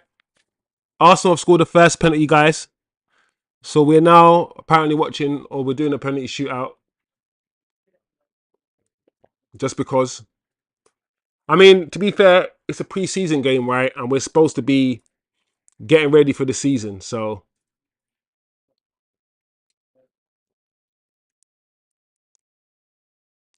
this, I don't know, test, training, a test of character. They're getting put through the whole penalty thing just to get their minds ready. Well done, Scott McTominay. Great penalty. But I think the identity of United needs to be sorted out We need to define the way that we play, which means the coaching, there's going to be pressure on the coaching. And now that Ineos are brought in the coaching, now that Ineos are brought in the coaches and got rid of a lot of Ten Hag's coaches, when things go wrong, it's going to be on Ineos more than Ten Hag. I know the Ten Hag lovers. Oh, save Onana. Oh, have us missed. We don't get to... That's jokes. Like, we ain't showing you.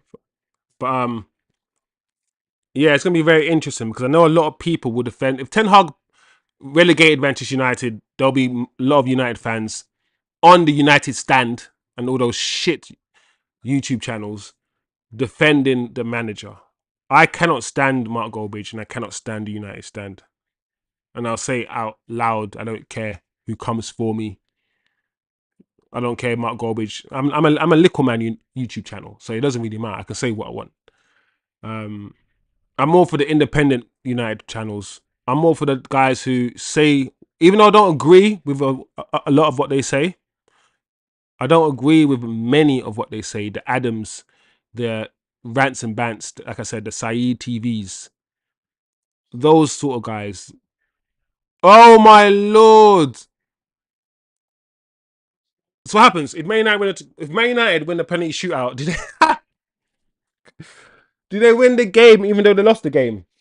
Flipping neck, Americans, man, you guys are crazy. That was a terrible penalty. Wow. But at the same time, Arsenal are ahead in their development. So you can argue they're supposed to beat us. Wow. Wheatley. Like, I'm not gonna lie, yeah. Players like Wheatley should be nowhere near. Like, imagine that we had someone like Mason Greenwood, same age as this guy, or maybe younger. He was miles ahead of him. And he obviously he messed up and he did what he did.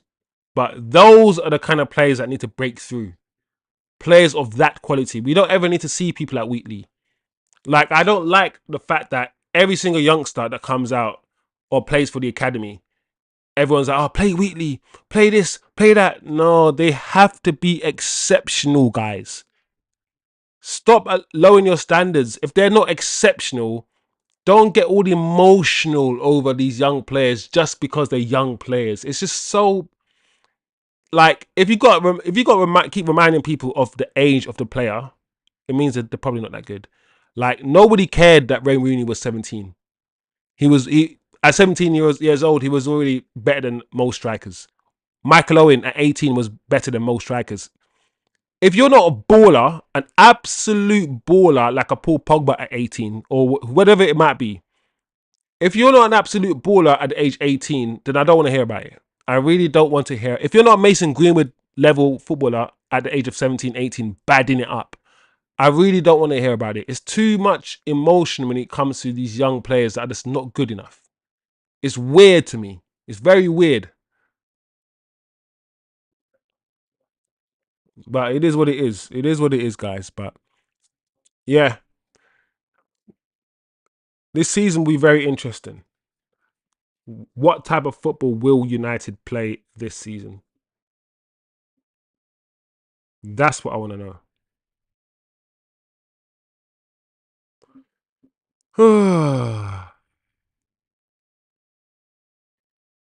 Christian Eriksen.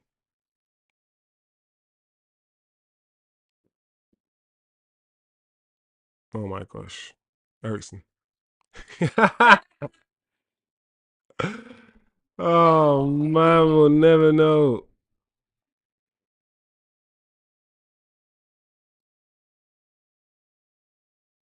Yeah. Oh man, these streams are killing me.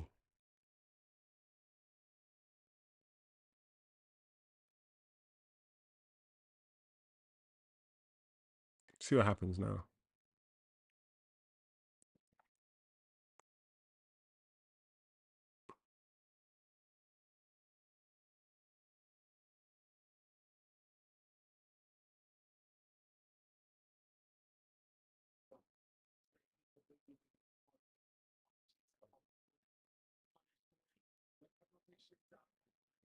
Oh, so both Ericsson and Sancho, we didn't get to see the actual penalties because our stream froze.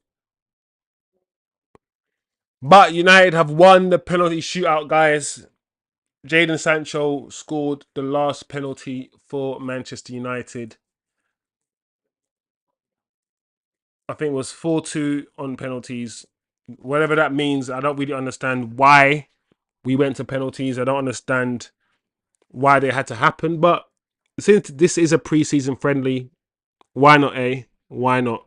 Why not?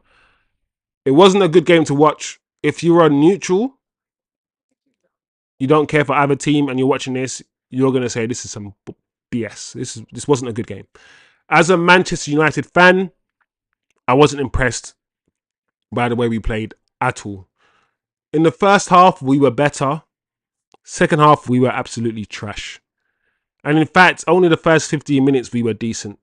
And even in the first 15 minutes, the game hadn't settled. Arsenal hadn't settled into their rhythm, into their pattern of play. And we were just capitalizing on the fact that they hadn't settled.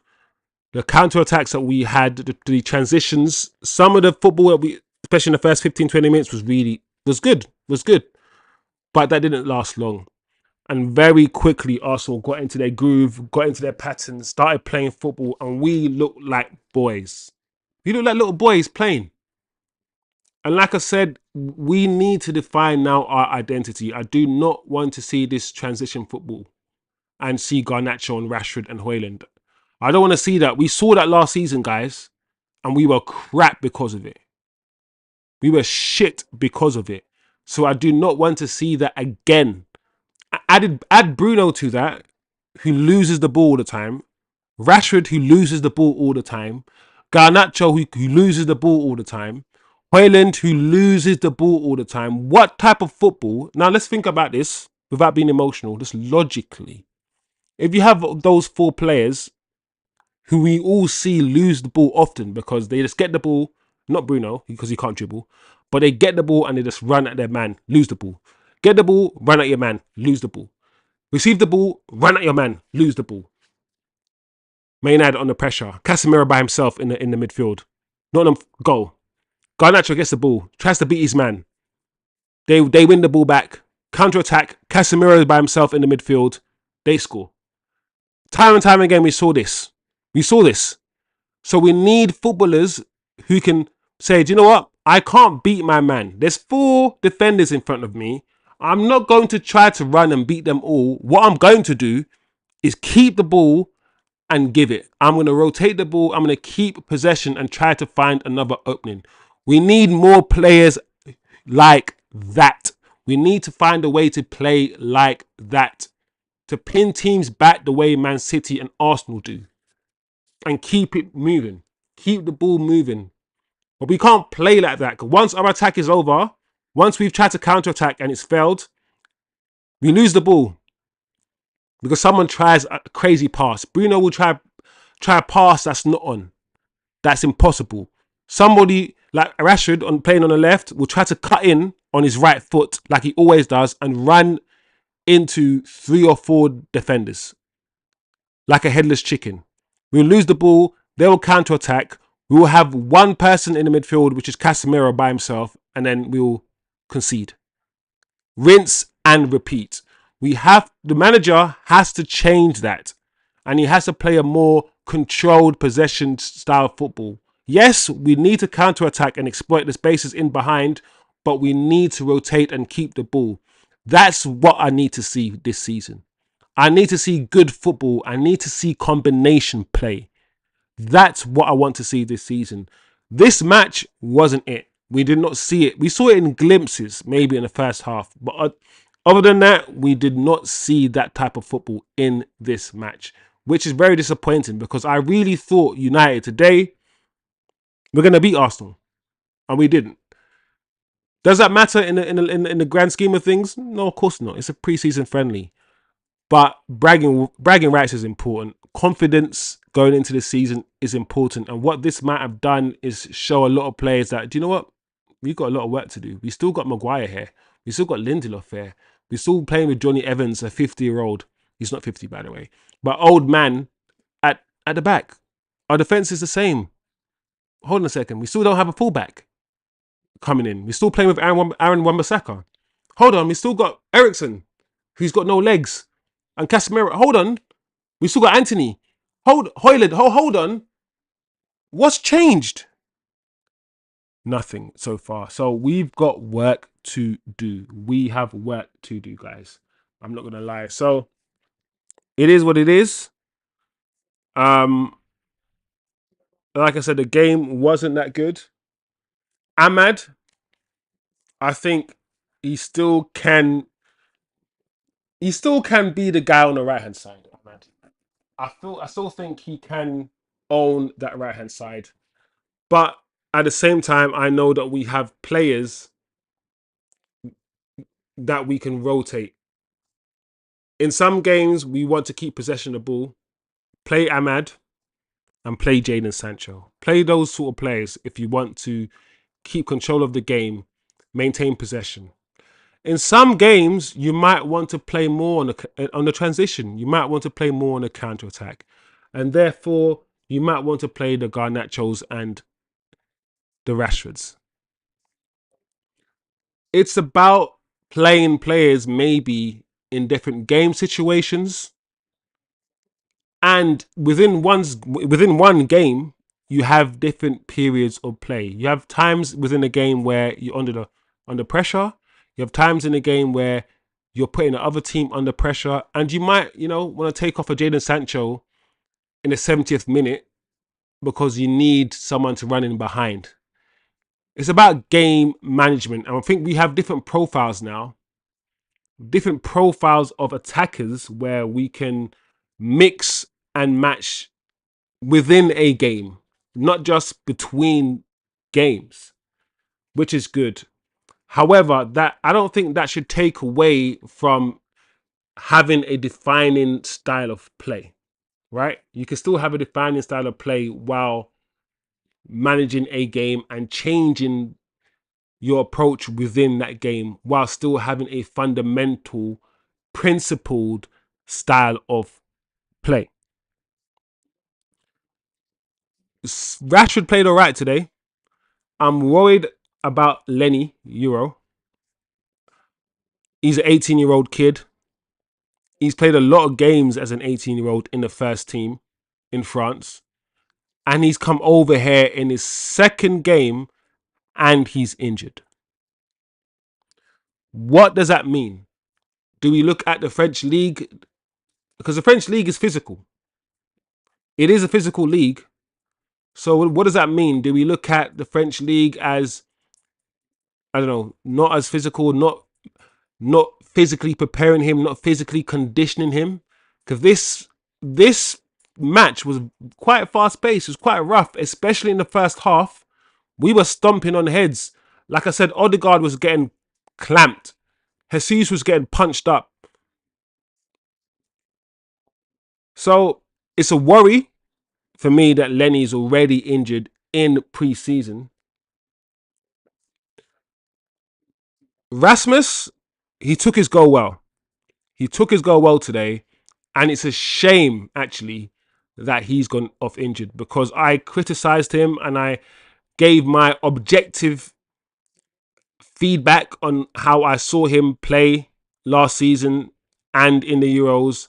I gave my criticisms, right? And what I thought, in my opinion, was the fact that I don't think he should be given the number 9 shirt. I don't think he's done enough in football, not even at United, but in football to warrant the top banger striker number. The number that, man them get 20 plus goals wearing that number. He's not him. But he took his goal well, and it's a shame that he had to go off. It's a shame he had to go off. because I think he was. You know, when somebody scores a goal and they're just confident and they could grow with confidence after the goal. I really feel that he could have gone on in this game and scored again. So it'll be very interesting to find out what role Rasmus plays. If he's injured and the injury is at least for a couple months, and Zirkzee comes in and takes that spot, plays well, what happens? What is them? Because we don't know what the manager is thinking. Just because we got Zirkzee and everyone's gassed, it doesn't mean the manager is thinking of starting Zirkzee. Maybe the manager is still saying HOJLUND. I mean, if you're giving a number 9 shirt, what does that mean? Maybe the manager feels like HOJLUND is still his number 1 striker. If Zirkzee starts the season and plays well, does the manager have favourites? Is he going to be like, as soon as Rasmus is fit, he goes straight back into the team? We've seen him have favourites before. We've seen how he acts with his favourites, so we don't know. I just hope that he's not as stubborn as he was last season. Ten Hag was very, very stubborn. He stuck to certain players, he stuck to certain formations, and he stuck to certain ways of playing, even though everybody could see that it wasn't working. We were battered in many games last season. It was our worst season ever. The football we played last season was atrocious. We still managed somehow to scam our way to an FA Cup and beat a drunk, hungover Man City team. And because of the fact we beat this drunken Man City team, this guy's kept his job. We have all forgotten the football that we played under him and the football that this man implemented. And now that we're playing a really good team in Arsenal, I think it's reminded us all of the challenges ahead, not just for Ten Hag, but the challenges ahead for the coaching staff, of course for the players. That's not even to be said. But for Ineos, they've stuck with this man and they've said they want more possession-based football. So let's see if this manager can develop and can deliver that. My pick for United manager was a De Zerbi, because we've seen De Zerbi play a certain style of football before with worst players at Brighton. We've seen De Zerbi with Brighton players who are not as good as United players, and we've seen them ball out. We've seen them play attractive possession and attacking football. So whenever you see a manager with worse players play better football than you, you have to ask questions about the coaching and about the manager that we have. We've forgotten all about that. And I think when the season starts, I hope not. I pray that when the season starts, Ten Hag has a new slate. He plays, because I thought that was looks like Justin Bieber. He plays better football, and all is to be forgotten. But I don't know, guys. I hope I'm not taking too much from this game as well. I really do. It's just one game at the end of the day, right? So we also need to remember that it's just one game. But it is what it is. It is what it is. We ain't got no Kobe Manu. We got no Bruno Fernandes as well in our midfield. So we are missing some attacking players. And the likes of Martinez and the likes of Garnacho. So we do have players to come back and to come into this team. So a lot of negatives from this game, but also we have to caveat all the negatives by saying it's just one game and it's just pre-season and we are missing players. So nuance, right? Nuance is needed. Onwards and upwards, as I always say on this channel. I love talking about football. I like assessing football, not just at a micro level, but at a macro level. I love digesting and dissecting what I see on screen, and trying to make sense of what I see. Because a lot of people, and one thing I've noticed, a lot of fans, they don't actually like football. They're not fans of football. They just want to win. They don't care about how we win. They don't care about the quality of the football. As long as the final score says Man United have won the match, they will go home happy. I'm not that type of football fan. I don't spend money to watch a movie, and the movie, like I said before, the movie is absolutely shit. But because the good guy wins at the end, I'm going to be happy. No, I've spent money for a whole 2-hour experience. So if for 2 hours I'm seeing the shittest football ever and we win, I'll be happy that we win. But I also remember that I haven't won anything. They've won, and I'm not them. I'm myself. So I can feel good watching my team win, but essentially I need to feel like my time's been used wisely. That 2 hours that we watch football and we're watching shit football, we will never get back. So the experience matters.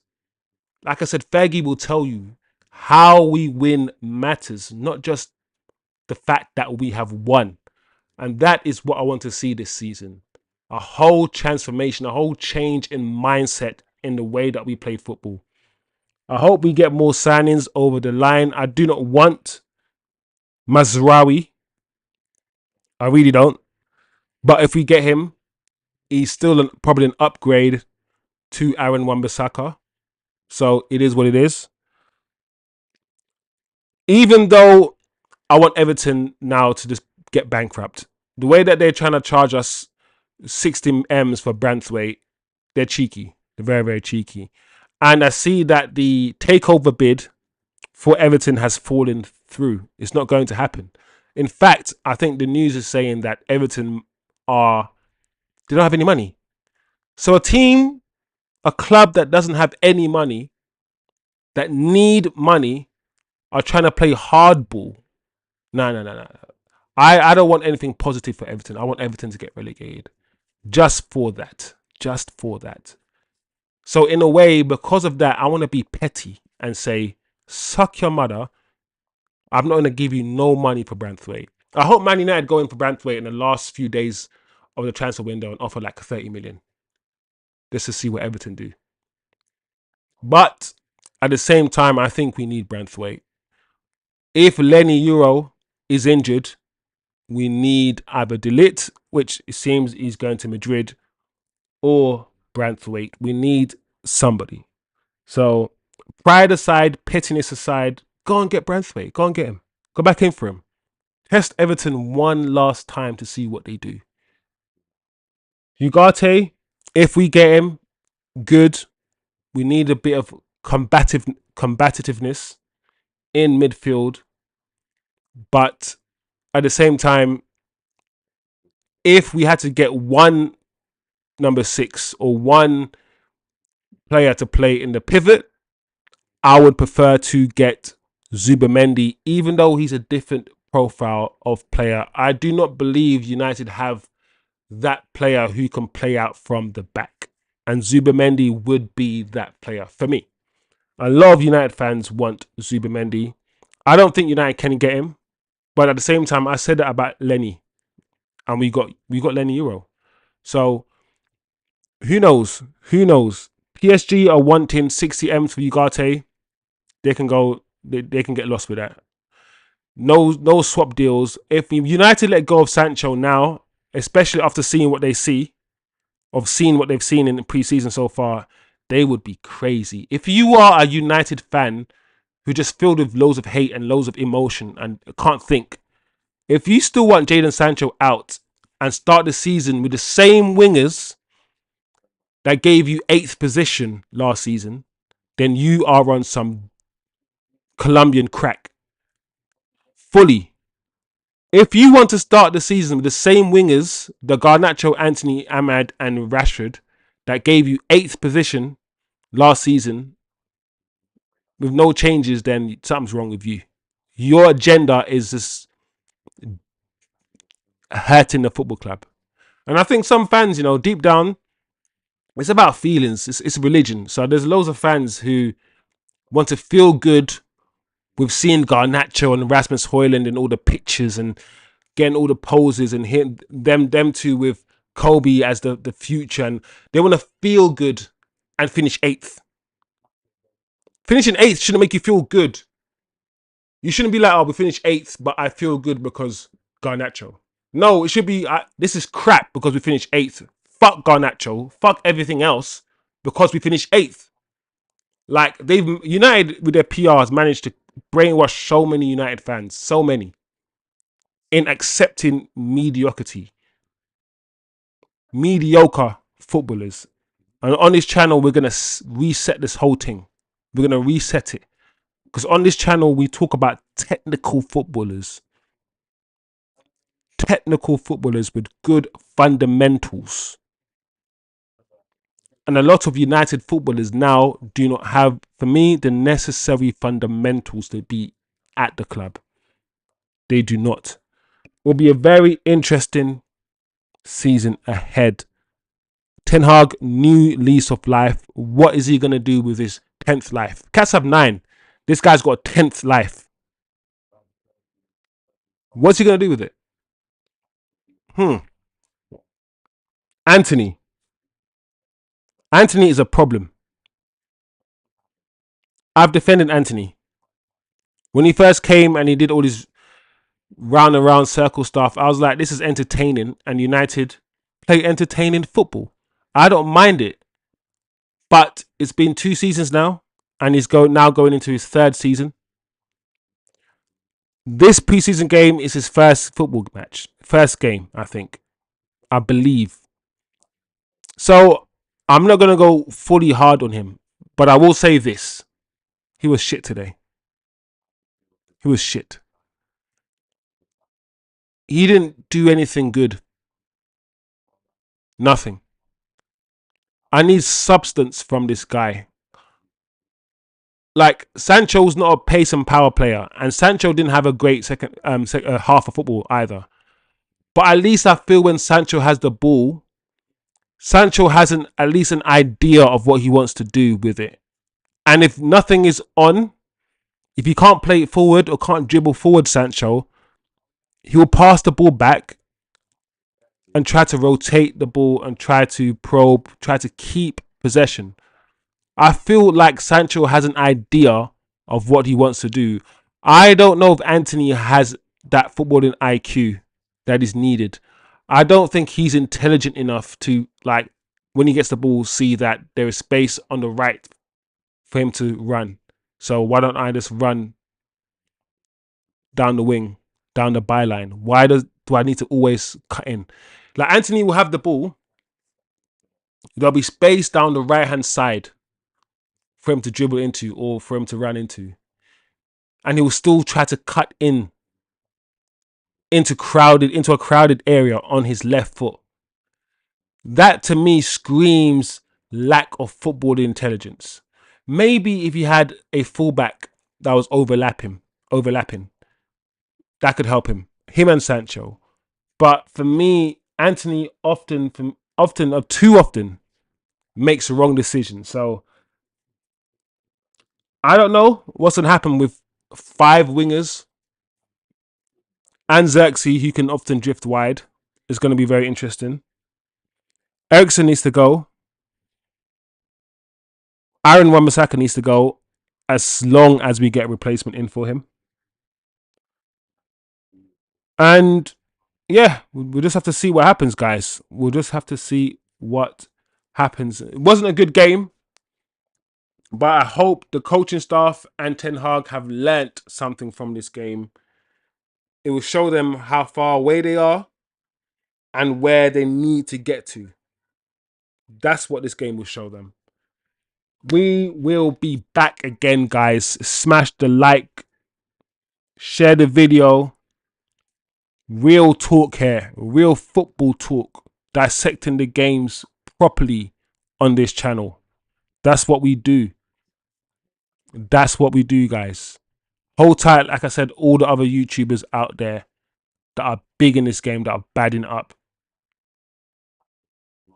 Hold tight, United View. Hold tight, Flex and KG and them man there. Saeed, AFTV, all the guys are out in LA right now. I've been watching the vlogs, enjoying the villas and all them things there, enjoying the time in LA. You guys are doing your thing, man. Keep pushing.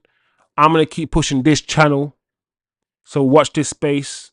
If you want real football opinions, real football talk, dissecting shit, this is the channel. This is the channel. This season is going to be a mad one. I can feel it. The transfer window, listen, only opened at the beginning of July. We got a month and a couple of weeks or month and a half left of the transfer window. So there's still time. There's still a lot of work for us to do. And trust me, we need to do this work. Ineos has started well.